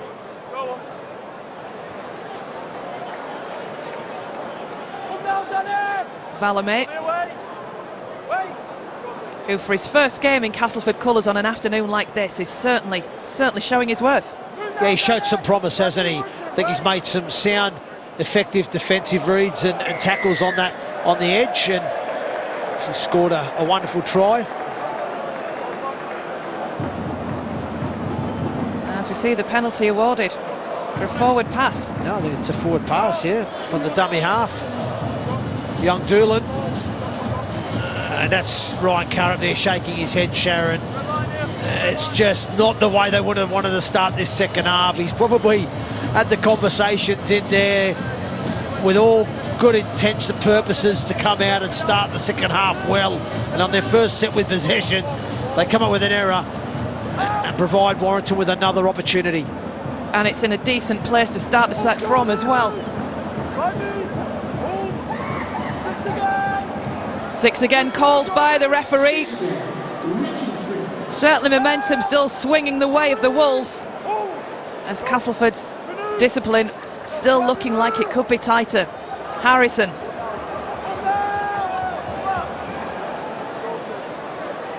Edging closer. Warrington with confidence. Warrington with possession. Stone tries to dance his way through. Causes problems there for the defence as well. Walker. Irwin. Nice hands. Going wide. Stepping back in, and is King. Oh! And it's a knock-on for Ravalawa. Play on, surely. And it's a Tanganoa hat-trick. The referee is happy, but probably not as happy as Kalepi Tanganoa. Oh, Tanganoa. Take a bow, son. A hat-trick. here at the Halliwell Jones Stadium this afternoon. And it was a little bit messy, the way it sort of ended up for Tanganoa, as we see Toby King come off the big left foot. He's got about 3 or 4 Tigers players in attendance. He gets the arm free with the late offload. But the winger for Castleford, Ravalawa, can't collect it cleanly. Actually knocks the ball forward as he tries to claim it. And then it's just a simple pickup from Tanganoa, who evades the would-be tackle, I think, from Weaver. And scores his 3rd of the afternoon. Hat-trick for Tanganoa. Well, Kalepi Tanganoa is just looking so strong this afternoon. The lines that he's running, the way he's handing off the defenders, he's looking absolutely superb. But even Toby King, if I'm being honest, he had about 4 Tigers players in attendance there, and he still manages to get an arm free and offload the football. That shouldn't be happening that close to the try line. So Irwin, good again with the boots. And Warrington just really getting things their own way. Yeah, we're just having a look at a recap here of Tanganoa's hat-trick this afternoon. This is the 3rd and final one. Like I said, a little bit messy, but it doesn't matter for that fella there on screen. He'll be loving every minute of it. So how many more for Kalepi Tanganoa? The way things are looking down that side of the field for Warrington Wolves, you wouldn't be surprised if there was another one in this game for that man. So Castleford again find themselves having to defend as Warrington look to find gaps, and they find gaps. It's Williams with the offload. Hopoate in the clear. Hopoate goes. No one will stop the centre, and at the moment no one is stopping Warrington Wolves. They certainly aren't, Sharon. An exquisite try once again from the Warrington Wolves. And it's created from the tempo and the speed of play that they are demonstrating here this afternoon. It's Ben Curry. He gets a one-on-one through the middle, gets his arms free with the offload to Danny Walker. And then wonderful support from Hopawate back on the inside of Walker, and he races away 50, 60 metres to score. But Ben Curry, I think, has been a bit of an unsung hero, Sharon. I think he's been really solid, not only this afternoon, but at the start of this Super League. The game, we might have to be looking at how many tries in a game. Well, 10. 10 in a game? Oh, in Super League, it might be 8. I think it's 8 in Super League. Tanganoa's, I can't imagine he scored more than 4 very often. Where's Ian Proctor when you need him?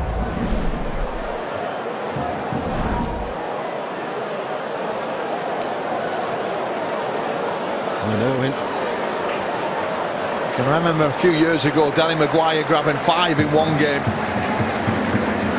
I think that's been done a few times. I think Bevan French got 7, did he, for winning? That's right, yeah, correct. Irwin's stuck it over, 56 points to 6. 10th goal for him now. Wonderful offload here. Well, when you're up by 50, you can afford to do that. Executed really well. Jody Crowther.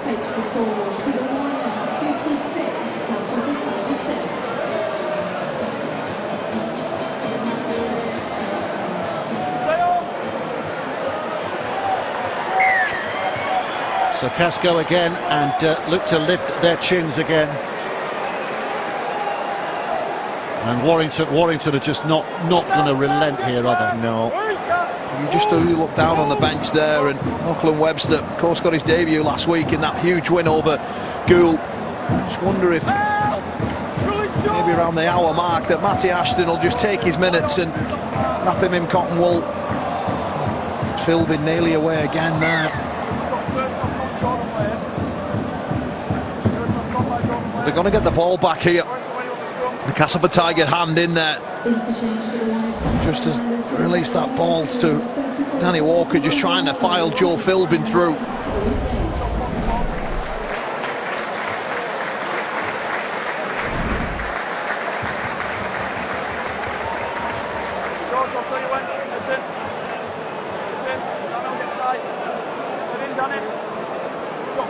Williams with a feed. Walker's waiting at the back of this. King now. A little spring in his step as well. Castleford doing their best to slow things down. Owen. Opawati carrying one-handed. Oh, and he knew he was going out of play. And they've done well, actually, to keep that ball in play there, haven't they? Done really well. Smith. Yates. There's no fancy about Luke Yates, is there? He just gets himself stuck in.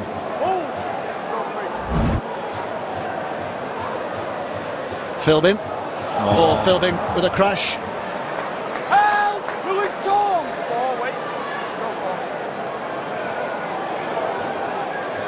Oh, Weaver's having a shocker defensively, falling off tackles for fun. This plays it, Walker pulls it back, and Williams will stick it to that right-hand side again. City's up there and takes it well, but again, Castleford starting from deep. Awful lot on their plate here.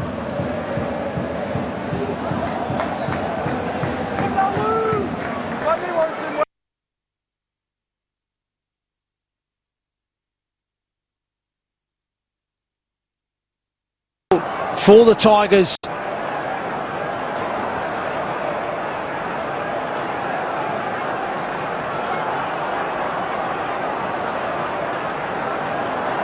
So the Tigers with an advantage there with that penalty.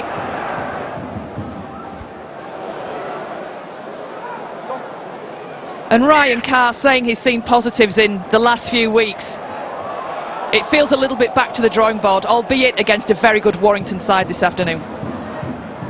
Yeah, I agree. I think Ryan will be very, very disappointed. I think he knows he's coming into this contest. He's got his third choice fullback in play. He's missing a couple of other bodies, etc. But I think he would like to have seen a little bit more competitive spirit, a little bit better discipline, and be a little bit more in the contest. And if we're being brutally honest, yeah, they've been second best. And we see a nice attacking play down to this left-hand side with Gary, Sharon. Yeah, the ball shifted well there, and Gary tries to get his dancing feet moving to create extra space. Doolan.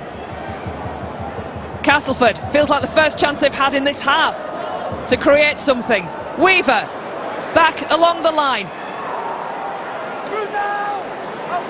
10 metres away then. Can Castleford Tigers progress further? With Assey, again, tries to get the footwork going. Lawler, wrapped up by Harrison. On the last for the Tigers. Away to Weaver. Good challenge, good pressure, forcing Weaver back. Castleford drop on that ball, and it's play on, says the referee. Lawler again. Yeah, it definitely was played at, Sharon. Danny Walker there, the culprit. But this looking good now again. Brock Greason going close for Castleford, taking play to within 5. Doolan, long ball, finds Assey. Chip through, into space, mopped up by Matty Ashton, who gets clear. Time off. But there was certainly an appeal in the background for something. I mean, it's tackle free. I have no try. Just check for the merits of a penalty try.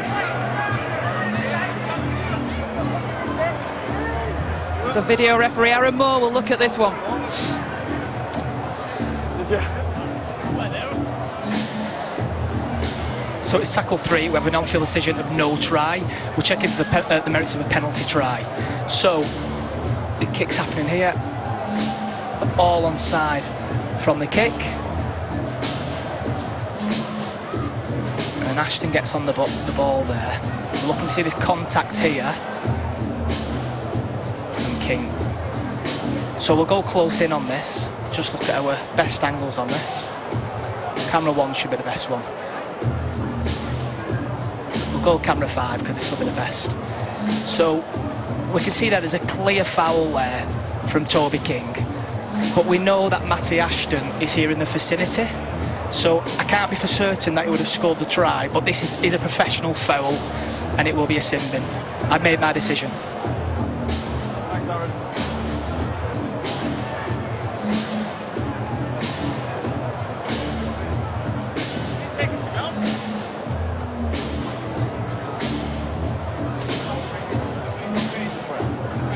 no-try decision will come through. Come on, no try. Toby, it's a professional foul, And mate. so will 10 a yellow minutes. card. And it's Toby King dispatched to the sidelines. Yeah, a little bit of a brain explosion there from Toby. I mean, it did open up. It was a smart kick from Dejan Arce. He'd recognised that the Warrington Wolves defensive line on the Warrington left edge was up a little bit high, so there was space in behind them to put the kick. And I actually think the player that was chasing through for the Tigers may have been in with a good shout. I think it might have been Jordan Lane. Would have been a good shout of scoring that try. Toby King tackles him without the ball, so that's why he's been sin bin. And now this is a great opportunity for Castleford. They've got to ask some questions here. Weaver keeps it moving. Oh, and the pass is wild from McIntosh. And that was a great opportunity for Cass, with Warrington a man down to try and stretch the defence. Yeah. I think it's still going to be Cass ball, is it? I think it's a captain's challenge. It is, yeah. Warrington are challenging the rule of play that. I've ruled that he's played it because he's going to make a tackle and then it goes into touch.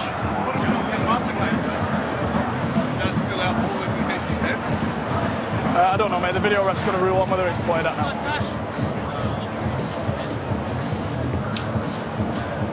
It was tackle 2.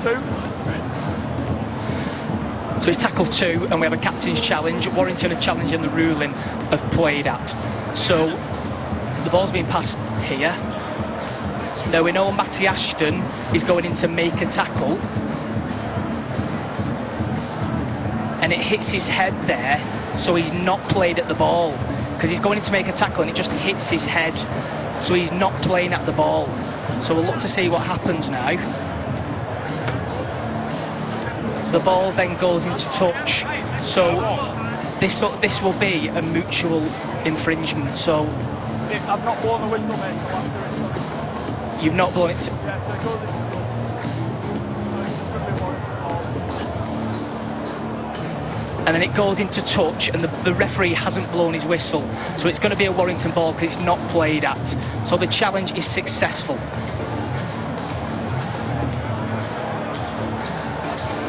So the video referee has ruled. Well, the challenge is successful. Successful challenge. Touch. Warrington ball, play the ball. Play the ball, 50. And Castleford's chance of potentially getting points on the board for the time being is done. It certainly is. They've not enjoyed a lot of field position, have they, in this whole game, let alone second half. And to have the numerical advantage probably would have got them excited a little bit there. And unfortunately, on the second play, the ball goes into touch, and once again the Tigers find themselves defending and having to do their best at managing this ruck area, because they have been cut to pieces through this ruck area this afternoon.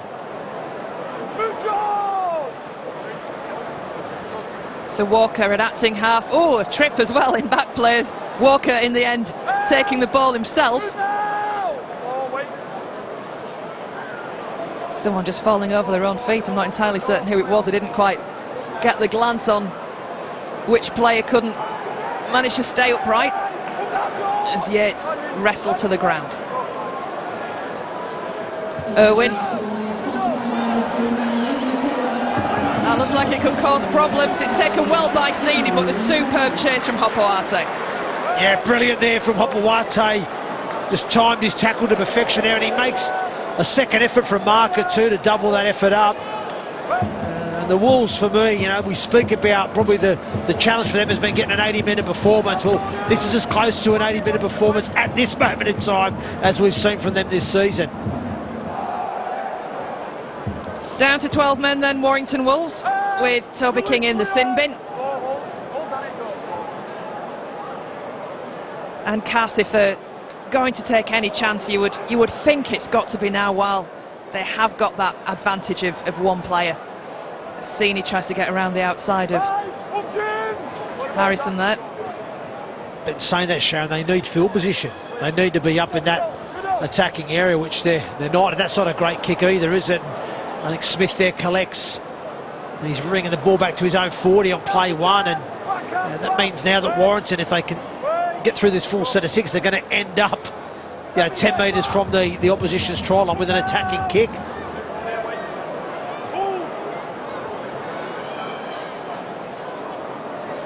Here's Ashton. Decent return to play for him. 2 tries for him in the first half, after being ruled out for 10 months because of the ACL. And Warrington again looking dangerous. Oh, great hands through the gap as well, with Thewlis back inside. And it's a stroll in for Sam Stone. Even with 1 man in the sin bin, Warrington still dominates. Well, it's a well and truly demolition act here this afternoon at the Halliwell Jones Stadium. And this is a fantastic try from the Warrington Wolves. They loaded up this right side, and it's Williams, the wide pass out to Crowder, out the back to Irwin, who finds Thewlis out the back. And Sam Stone just steadies his run up because he went through on the lead line option. He steadies his run up to support. We see it again here. Ball goes to Irwin. Stone gets through the line because he runs that lead. Ball goes out back to Thewlis, but Stone steadies his run up so he can be a genuine support option on the inside for Josh Thewlis, who finds him, and he scores just next to that right hand upright and extends the lead to 60 points to 6. But wow, what a demolition act we are witnessing here this afternoon, Sharon. Everything Warrington have tried almost since the kick-off has worked for them this afternoon. Now, part of that is obviously the opposition, but credit to the Wolves because they at times have been absolutely clinical. Oh, they've been fantastic. I just think they've come out, they've started fast, they've played flat and fast around the ruck. I think the back 5 have shared the workload really, really well for Warrington. You know, Ashton, Thewlis, Smith, Hopawate, King. You know, they've got their team on the front foot. They've been devastating this afternoon. And another goal from Ewan Irwin. His 11th of the afternoon, 62 points to 6. Yeah, we see this wonderful try again. Lovely ball movement and skill from the Wolves. They really overload that right side. I love the width of play, the skill, the lines of run. It had it all there. Fantastic try, and you see Coach Ryan Carr there. He'll be bitterly disappointed. His side's got the numerical advantage at the moment, and a conceded try in that fashion will really hurt him. Well, from the kick-off again, it's Smith who takes that first touch for the Wolves.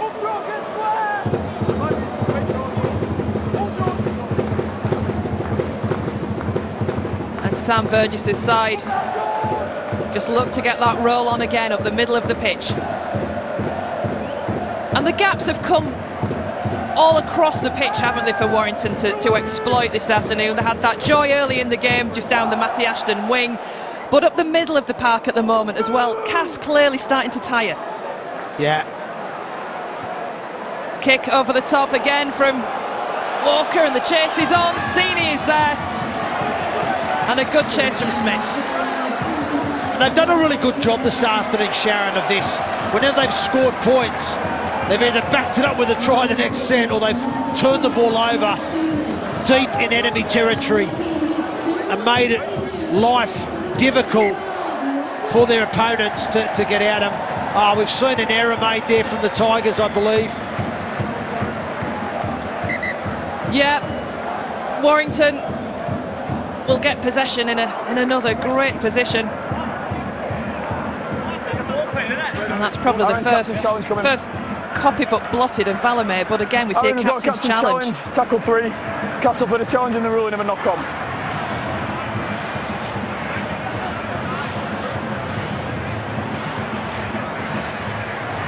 So it's tackle 3, Castleford are challenging the ruling of a knock-on. So Valamay's getting up to play the ball here.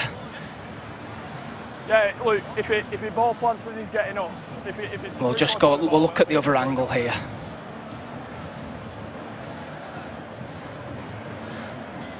He'll review it, George. So Liam Burns getting into marker. He's still getting into marker. And you... Let's have a look at this other angle here. And then his left boot kicks the ball out as Valamé is about to put the ball on the ground to play it. It is challenge successful. He clearly kicks the ball out of his hands. So perhaps Semi Valame hasn't blotted his copybook then this afternoon at all. Not clearing the ruck. Kicks the ball. Very much a relieving penalty there for the Castleford Tigers, Sharon. And it's been relentless from Warrington, hasn't it? A relieving penalty, but it's not been Warrington who have had the need to tighten up their discipline. It's been more Castleford this afternoon in that sense. Totally agree with you, Sharon. Totally agree. So let's see if the Tigers can add to that try scored in the first half by Valame and give their travelling support something more to cheer about. Now as Assi, how bad a knock is that Assi has taken? He's looking in a bit of strife as play continues.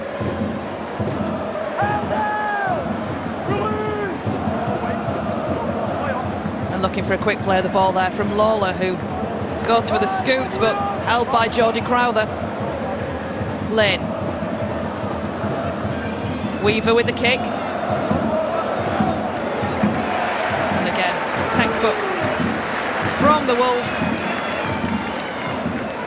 And it's Lachlan Webster who's now on the pitch on that side, taking that high kick. Yeah, and it's great to see another youngster get his opportunity and chance, and it's the right time to bloody now, isn't it? The game's in the bag, and just giving that little taste. Well, I think Warrington still sniffing out more points the way they were shifting that then. Just losing a little bit of ground.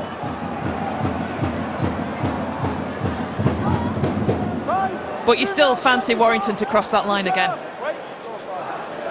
Certainly wouldn't surprise me with the time that we've got left and the way they're playing. Just the pattern of the game, it doesn't show any real sign of changing from what we've seen already this afternoon.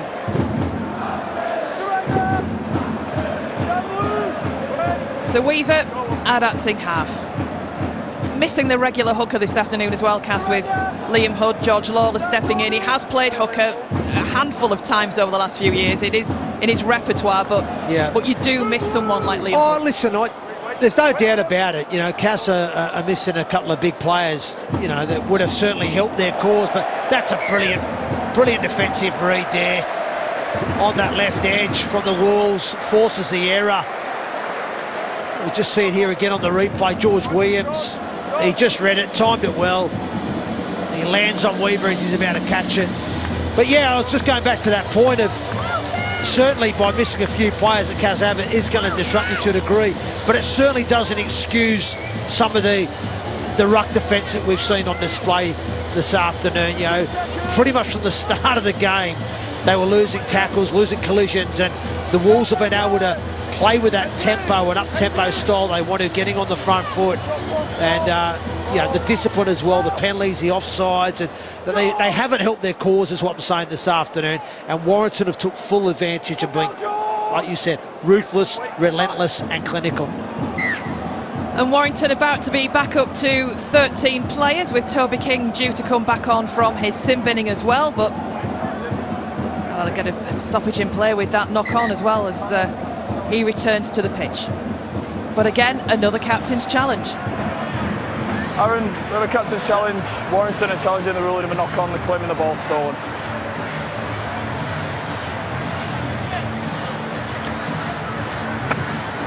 So it's tackle one, we have a captain's challenge. Warrington are challenging the ruling of a knock-on.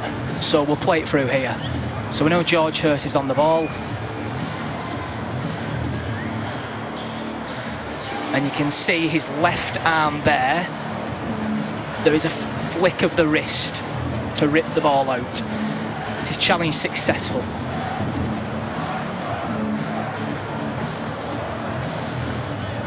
Warrington then keeping possession from this.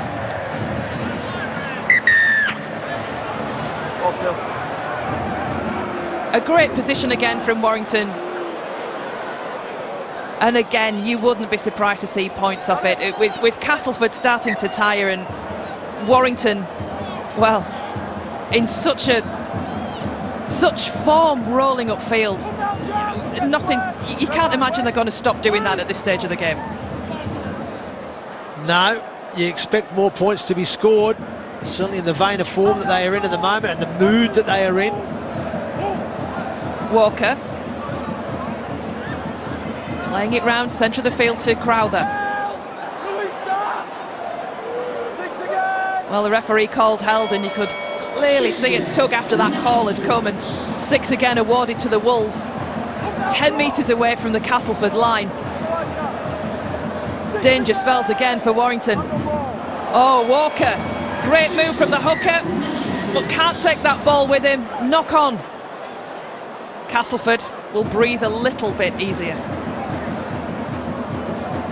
Yeah, Danny Walker, he's been a lively threat around the ruck area this afternoon for the Tigers. And he gets out of dummy half and he just tries to force the pass to Yates, I think it was. Stick wasn't quite on, was it? Trying to make something happen out of nothing there, Walker, who I think's had a fine game this afternoon for Warrington. He really has been a constant threat out of dummy half with the way, and what I like about his dummy half work this afternoon, he's had that real balance of when to pick up and bring people onto the ball, when to run and when to kick. He's been really clever.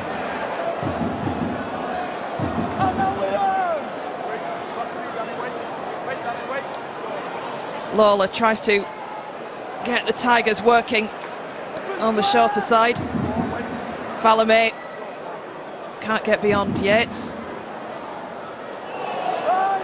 And as Cass moved the ball towards the centre of the pitch, can't imagine much joy is going to come, so it goes wide before the kick comes long downfield. And again, a beautiful take from Warrington Wolves, that young man Webster. Yeah, and it's a great kick return as well from Webster. He catches it, he positions himself well, and he returns with purpose and makes a good 25 metres on his kick return to put Warrington in better field position. Scored on his debut last week against School, another one of what seems to be a rich seam of talent in this Warrington Wolves academy. But the old heads around them will certainly be helping as well as they continue their development. And again, looking to find space up the middle of the pitch with Philbin, the Wolves.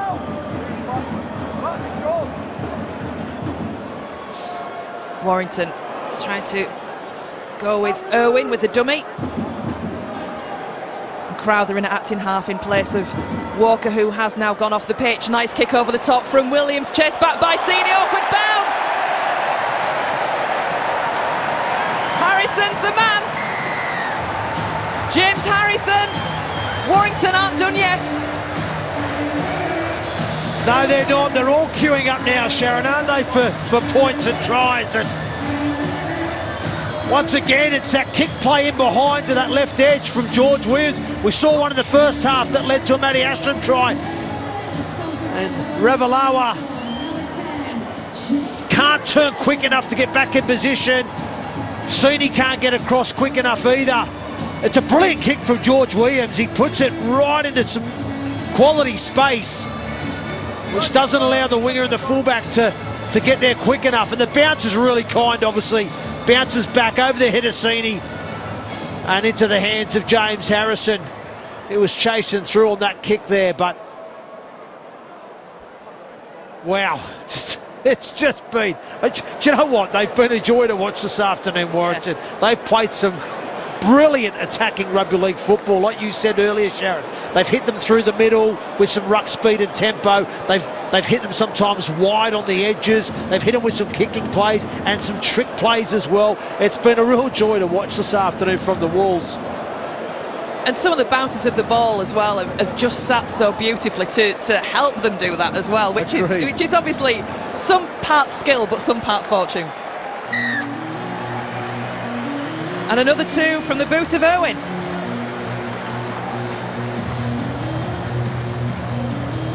Yeah, here it is again. Luke Yates out the back to Williams. He sees the defensive lines up. He puts the kick in behind into space. Sini tries to get across in cover. The bounce isn't kind for him as it bounces back over his head and straight into the hands of that man that was on the screen, James Harrison, the front rower. He'll be pleased with that. So will this scoreboard keep ticking over in the remaining minutes of this game? I would like to suggest it might. But I'm sure Castleford would love a consolation try as well before they head back down the M62. As Jack Ashworth leaves the field. Yeah, he looks like he's bleeding there too, doesn't he? So it's not been Cassie's day right from the start, has it? He No. went off in the first couple of minutes for an HIA. That's right. Quickly followed as well by Joe Stimpson, who didn't return. No.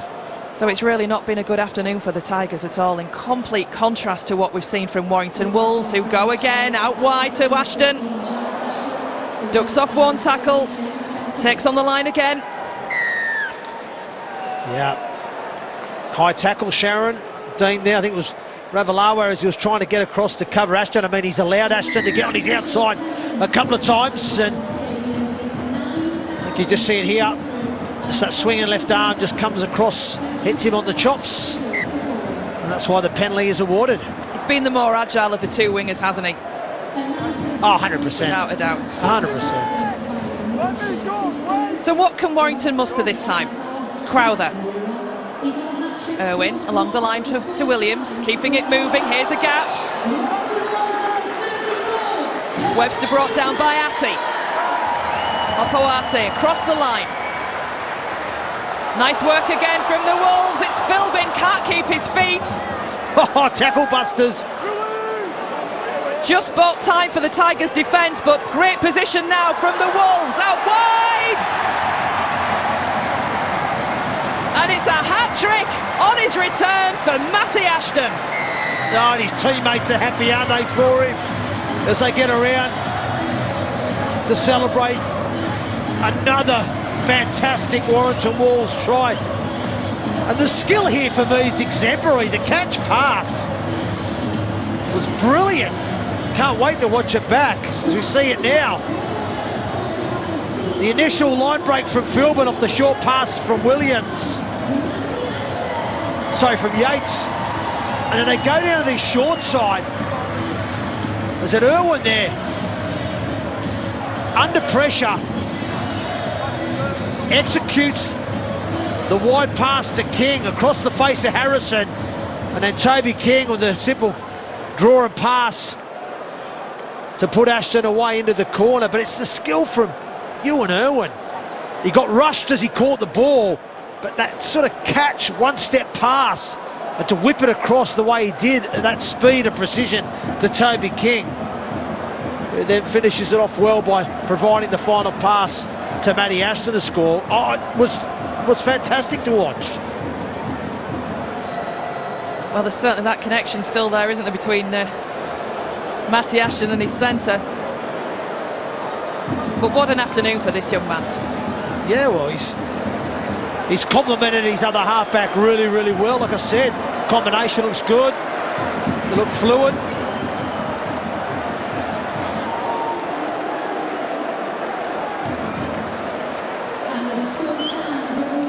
See it once again. Ashton's hat-trick. That was the first one down that short side. The second one off the kick from Williams, which he managed to hacko on himself to score. And there's his third try of the afternoon on his return, as you said, Sharon. He's been out for about 10 or 11 months, hasn't he? Oh, she's happy. Look at her. Big Matty Ashton fan there in the crowd. Yes, looks like she's had a great afternoon, as has the man himself, Matty Ashton. Couldn't have written that, could you? Hat-trick on your return after a lengthy injury. So are there more tries still left in this game? Incidentally, if that kick had been successful there from Irwin, it would have been his 13th goal for the second consecutive match.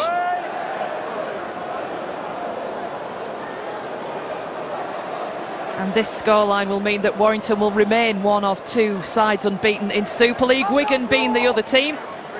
Warrington having played a game less. Here's Irwin again with hands on ball. Williams, nice pass out wide again. Forward. Gee, that was unfortunate. Once again, the combination of Williams and Irwin linking together was wonderful.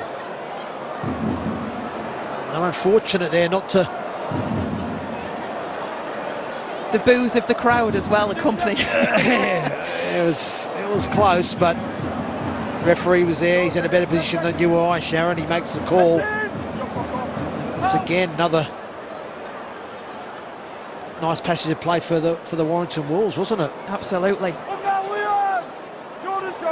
Well, not long left in this game, and I would imagine the hooter just can't come quickly enough for Castleford Tigers this afternoon, who will still try and find space and a way through, but not through Semi Valamé that time. Long ball goes to Assey. Atoni gets it away, held nicely by Lawler.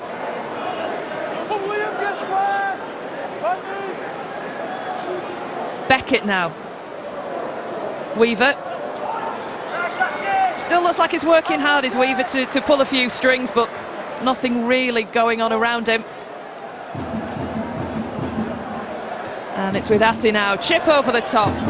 Smith is there. The bounce is awkward and it's collected by Gary. And hustled by Smith. Yeah, he done well to recover there, Smith. I think he may have misjudged the kick a little there. The bounce probably wasn't too kind for him. I think it similar to the Zaxini one. It bounces over his head, back over his head. But he done well to stay composed and allow Gary to collect, and then he, as you rightly said, hustled him into touch down that sideline. So Warrington going for it with the kick. Oh. And they'll retain possession, I think. I think it come off the hands of Ravalawa there. I think it did. Not the best of afternoons for that wingman.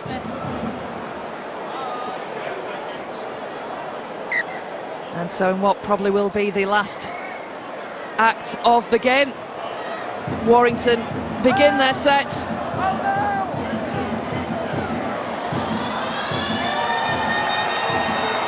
And as the hooter goes, Warrington try and keep it alive. Going for a last gasp with Williams.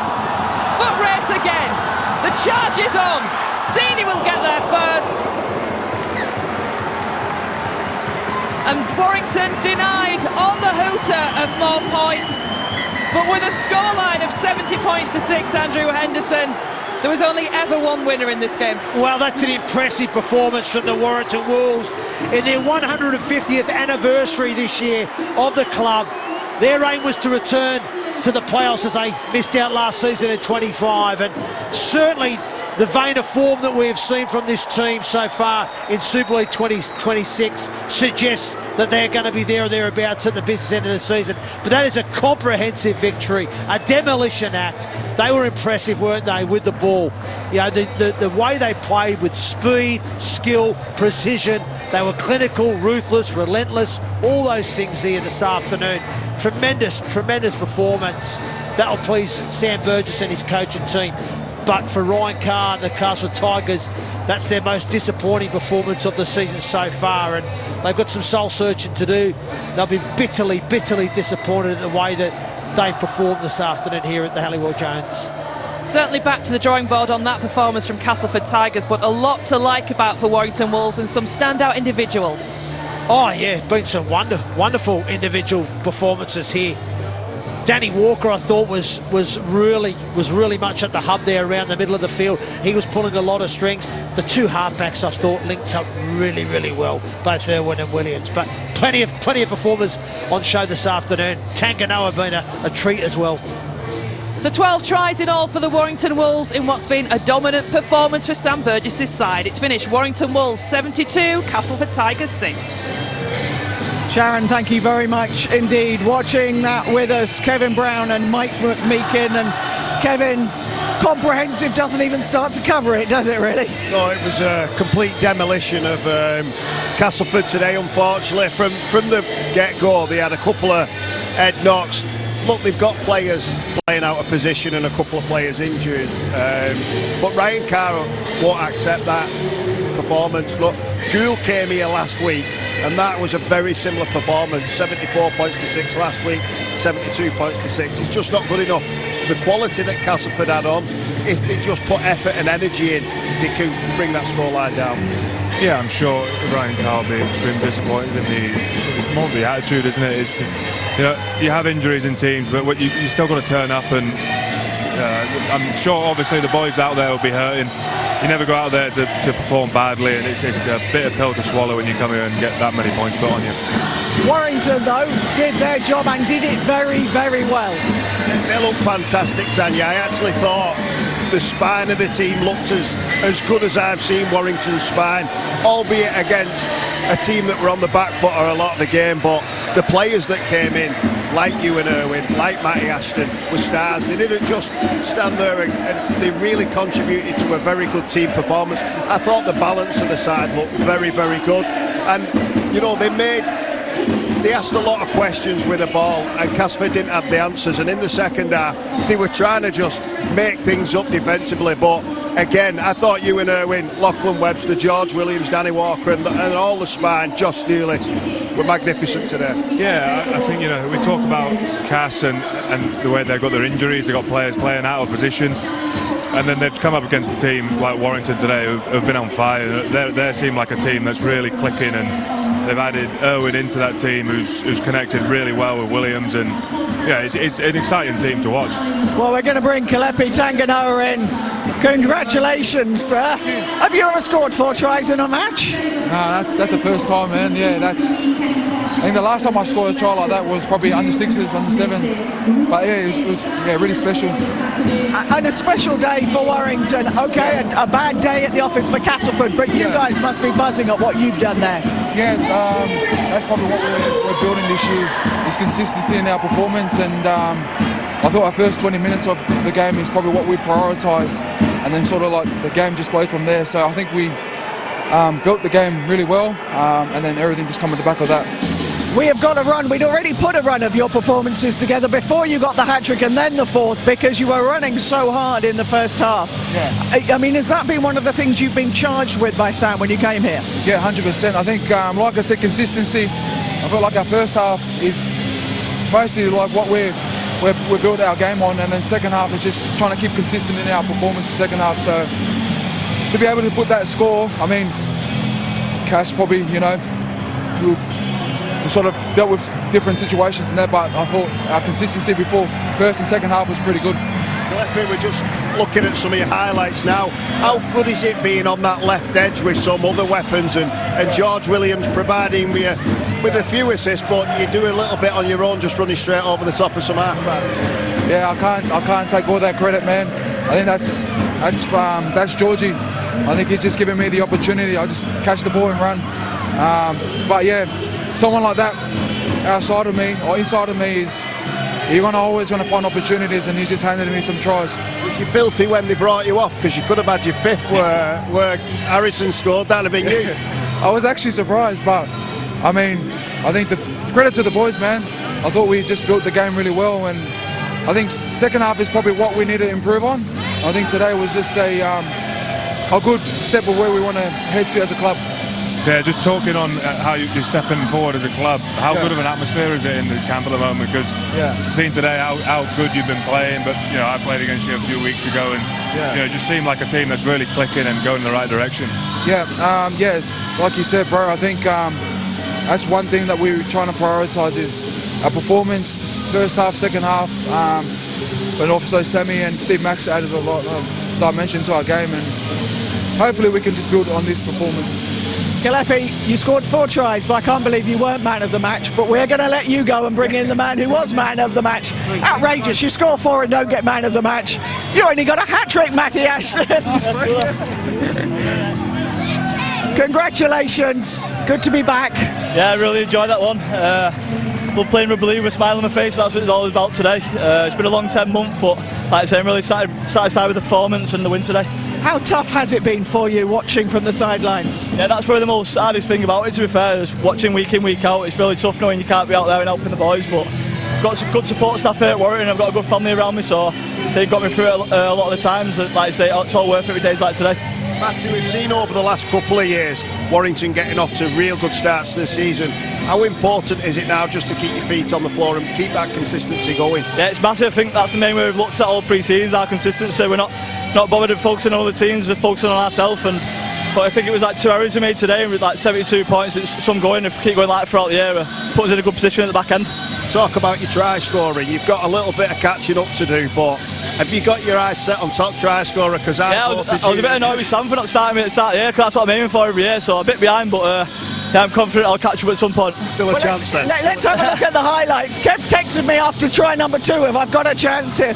But it wasn't just the tries. I mean, how much have you been working on just getting yourself back to take those big runs forward that you pride yourself on? Yeah, that's a winger's job at the end of the day, and it was good to get us off on that quick start and just get it fast for the boys. That was a play we worked on all week as well. Probably should have finished that early, but yeah, we'll... So you're criticising yourself after that longer layoff? Like I say, it's good playing alongside players like George and Kingy every week. They put you in the position to make the break. So you came up with some fantastic defensive displays as well, shutting players down. Is that what you get a little bit rusty at? You didn't look rusty at all today, but... definitely. I think going back into training, getting back to the connection with Kingy and George, that's definitely the hardest thing. Especially we've got different shapes coming at you week in, week out. Like I say, lucky enough, landed on a few today, so I thought I did my job pretty well there. Just for me, it's great to see you back out there, mate. But you couldn't have dreamed for a better first game back, could you? No, literally, I was saying it through the week. Actually, it'd be nice to get a few tries, especially early on. So yeah, that's helped my nerves out quite a lot. But yeah, just your impact. A few walk-ins like this are always nice. I don't get many of them. Yeah, your impacts from the off. Obviously, your first carry, you win a penalty, and it just gets you good boys on the front foot. So hats off to you, man. Thank you, mate. Do you, at what point, you completely trust the knee? Have you come back absolutely not a flicker in there? There's always that bit in the back of your head, but I think all the training Aidy Gardner with me and the physios have been training me day in, day out, so to get me in the position I am today, so yeah, it's really good. And you will feel it tomorrow morning, no doubt. Is that a feeling that you've missed, that being battered? I mean, Mike arrived today, having played last night, the knees out a bit. Yeah, definitely that's one of the main feelings, to be honest. It's nice waking up on a morning after game knowing you've done your job the night before, but I think it's more the nerves before the game. I missed that, a bit of anxiousness throughout the week. It kind of gives you a purpose, so yeah, it's just good to get out there and in front of these fans about its class. Mike asked Kalepi about the mood in the camp. Does it feel different though this season to last season? Obviously he's new into it. Yeah, 100%. I think obviously Sam and Steve and Rich have got us together really well from the start of pre-season, just focusing on ourselves, and I think that's all we're doing day in, day out. It's a really exciting place to come to work, and like I said, everyone's really coming in with a smile on his face week in, week out, so it's been good. And very much feet on the ground. Yeah, definitely. Matty, lovely to have you back. Very well played today. Thanks ever so much indeed. A slightly different tone of interview, I feel, coming up with Ryan Carr. That was a tough day at the office for you, Ryan. Yeah, it was horrible. Yeah, it was not good enough. They played really well, we played really poor. That sums it up. The worst possible start for you, losing a couple of players to a head injury, and did that put the team on the back foot? You just never seemed to get into this game. No, there's no excuse to it, to be honest. I'm not going to sit here and make excuses like that, because you know, it hurts you obviously losing middles to head knocks, but at the end of the day, we didn't make a decision to go out there and put our body on the line and want to go after it. What will you say to the players after that? Is that something? Do you go through that kind of a game forensically with them, or? Yeah, we can't skim over it. We're not going to skim over it. We're going to have a real good look at ourselves and get to the bottom of why. Because I feel like we have been competing pretty well the last few games. Obviously, start of the year, but yeah, it's a disappointing day for us, and it's just, to sum it up, it's embarrassing. It's not good enough. I feel sorry for our members and our fans, and I'm going to make sure that we fix it. Ryan, I'm not trying to look for an excuse here, but you've brought a lot of new players in. You've had a horrific run of injuries. Is there a little bit of that you've had players playing all over the field that, you know, contributed to such a subpar performance? Not really, Kev, not really, to be honest, because the tries they scored were things that we talked about all week. We've worked hard on. We've done specific drills to combat what they were good at, because they're a good footy team. But you know, when they're making a line break straight through your middle third, that's got nothing to do with personnel. That's just whoever's in that jersey has to make that tackle at that time. It's pretty simple. What do you do this week? Because you don't want to just bang in on them, I'm guessing. You don't want, you know, heads dropping. You've got to pick them up as well, haven't you? And yourself, I'm guessing. Yeah. We're all in it together. Sports like that. That's why it's a team sport, and we're all accountable for everything that we do out there. I just got to make sure that we, you know, don't have it again. That's pretty much got to be our focus, because you can get beat and have a go, and I just don't feel like that was today for us, unfortunately. Ryan, really appreciate your time. Thanks ever so much. No worries, thanks. Cheers. Thanks ever so much. I think Sam Burgess is coming in behind us, and Sam, very different mood for you to Ryan Carr. A good performance from your side. No, it was very clean. Yeah, I thought we, firstly I liked our physicality early in the game. I thought we were physical when we needed to be, and then we kept hold of the ball. I don't think we made an error until late in the game, so it made it very hard for Castleford. The ball bounced our way. We had a few calls early as well, so I think you have those days when it just falls in your lap, and so we'll take them. But yeah, it's a very polished performance. Happy with it. And how pleased that they kept absolutely ruthlessly going in that second half. Yeah, well, that was a chat at half-time, really. Just challenge them what the threat might be. Probably not as ourselves, being complacent, taking our foot off the gas. But I thought we were very consistent with who we want to be and what team we're trying to become. So I thought today was a good step forward for us as a group. Sam, talk about your attack, especially that left edge. How pleased was it? It looked so dangerous at periods. Well, all the game, really. Yeah, well, we made a couple of changes in our spine. Obviously, Ewan Owen's come in and Kai's not playing, so we figured the combinations might take some time to get going. But we've had a good couple of weeks practice, so I figured that would be okay. But I think starting Kalepi was nice for us, and George's composure out there. He's back. George actually prefers playing on the left, and obviously Ewan slots there on the right. So I thought the balance of the team was really nice. But I thought they were controlled, and they didn't overplay. They were selective and picked the moments well. Yeah, just with speaking to Kalepi and Matty as well, just about the buzz around the place. Obviously, I played against you a couple of weeks ago, and you could just see like the team's really starting to click. I guess the camp is really positive at the moment. Yeah, no, we're enjoying our company together. We've got the balance right. We had a really good pre-season together. We worked hard, but we spent a lot of time together, and it's paying off. We've got some exciting young players that are adding to a bit of that. Matty Ashton's first game back tonight as well, so there was a bit for us to play for, and we had a good crowd, and the sun was out. It was a perfect day for rugby league for us, and I was just thankful that we executed our plan, and we were consistent enough to start it for the whole game. Young Ewan Owen, I mean, a 40-20 in the first few minutes of the game. He looked cool as anything.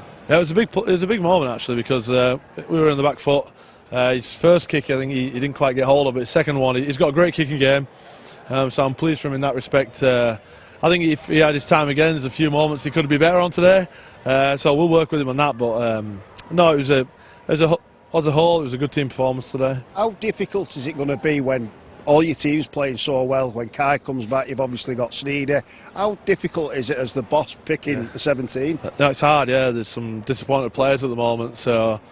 I think the best thing about it is the response to the players at the moment. I've got some senior players, I've got some young players that are really chomping at the bit to play, and it's a team everyone wants to be a part of at the moment. So it's tough to pick 17 every week, but the players handle it really well. But no doubt we've got a couple of things around the corner. It's a long year, and we're trying to manage the group as best we can at the moment. How nice to be able to bring Lachlan Webster into a situation like that. Yeah, it was great. I mean, we carried him today for a bit of cover.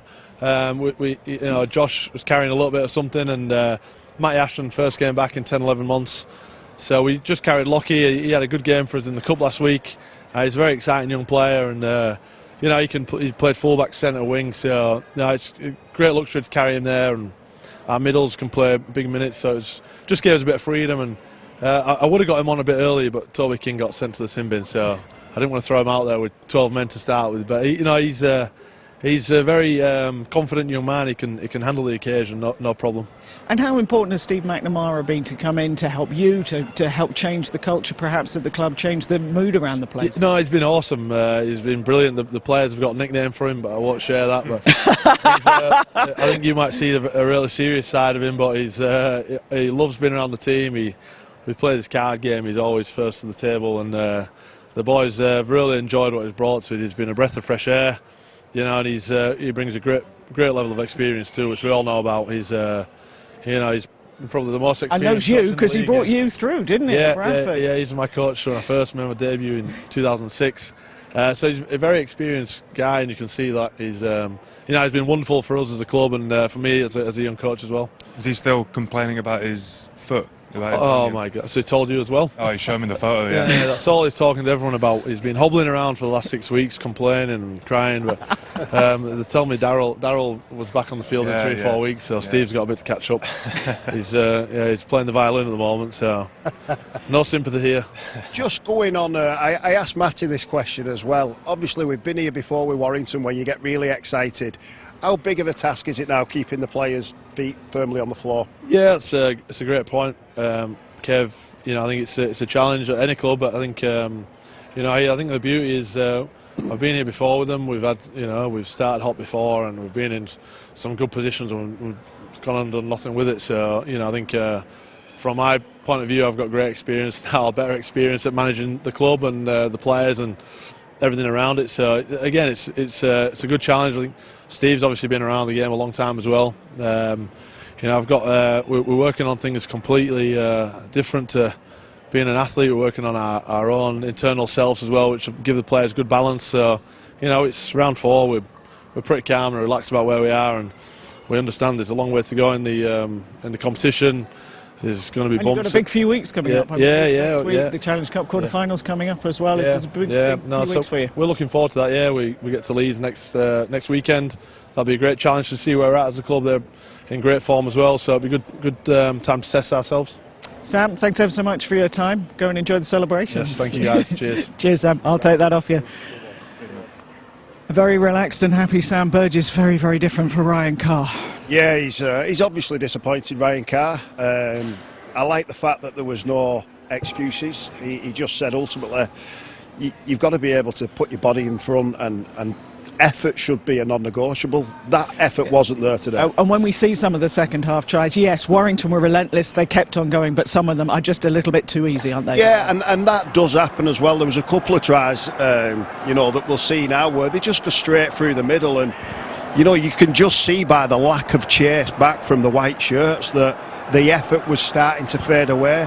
And what happens, Tanya, when you're losing comprehensively, you start to do things on your own. You're seeing people shoot out the line, which opens up more space, so it actually becomes counterproductive. I've been there and tried to do it myself. You try and go, right, well, I am going to show the effort, but ultimately you've got to stick to your job, mate. Yeah, and you've seen some of those tries there, but like you say, you just try and change things that you don't usually do.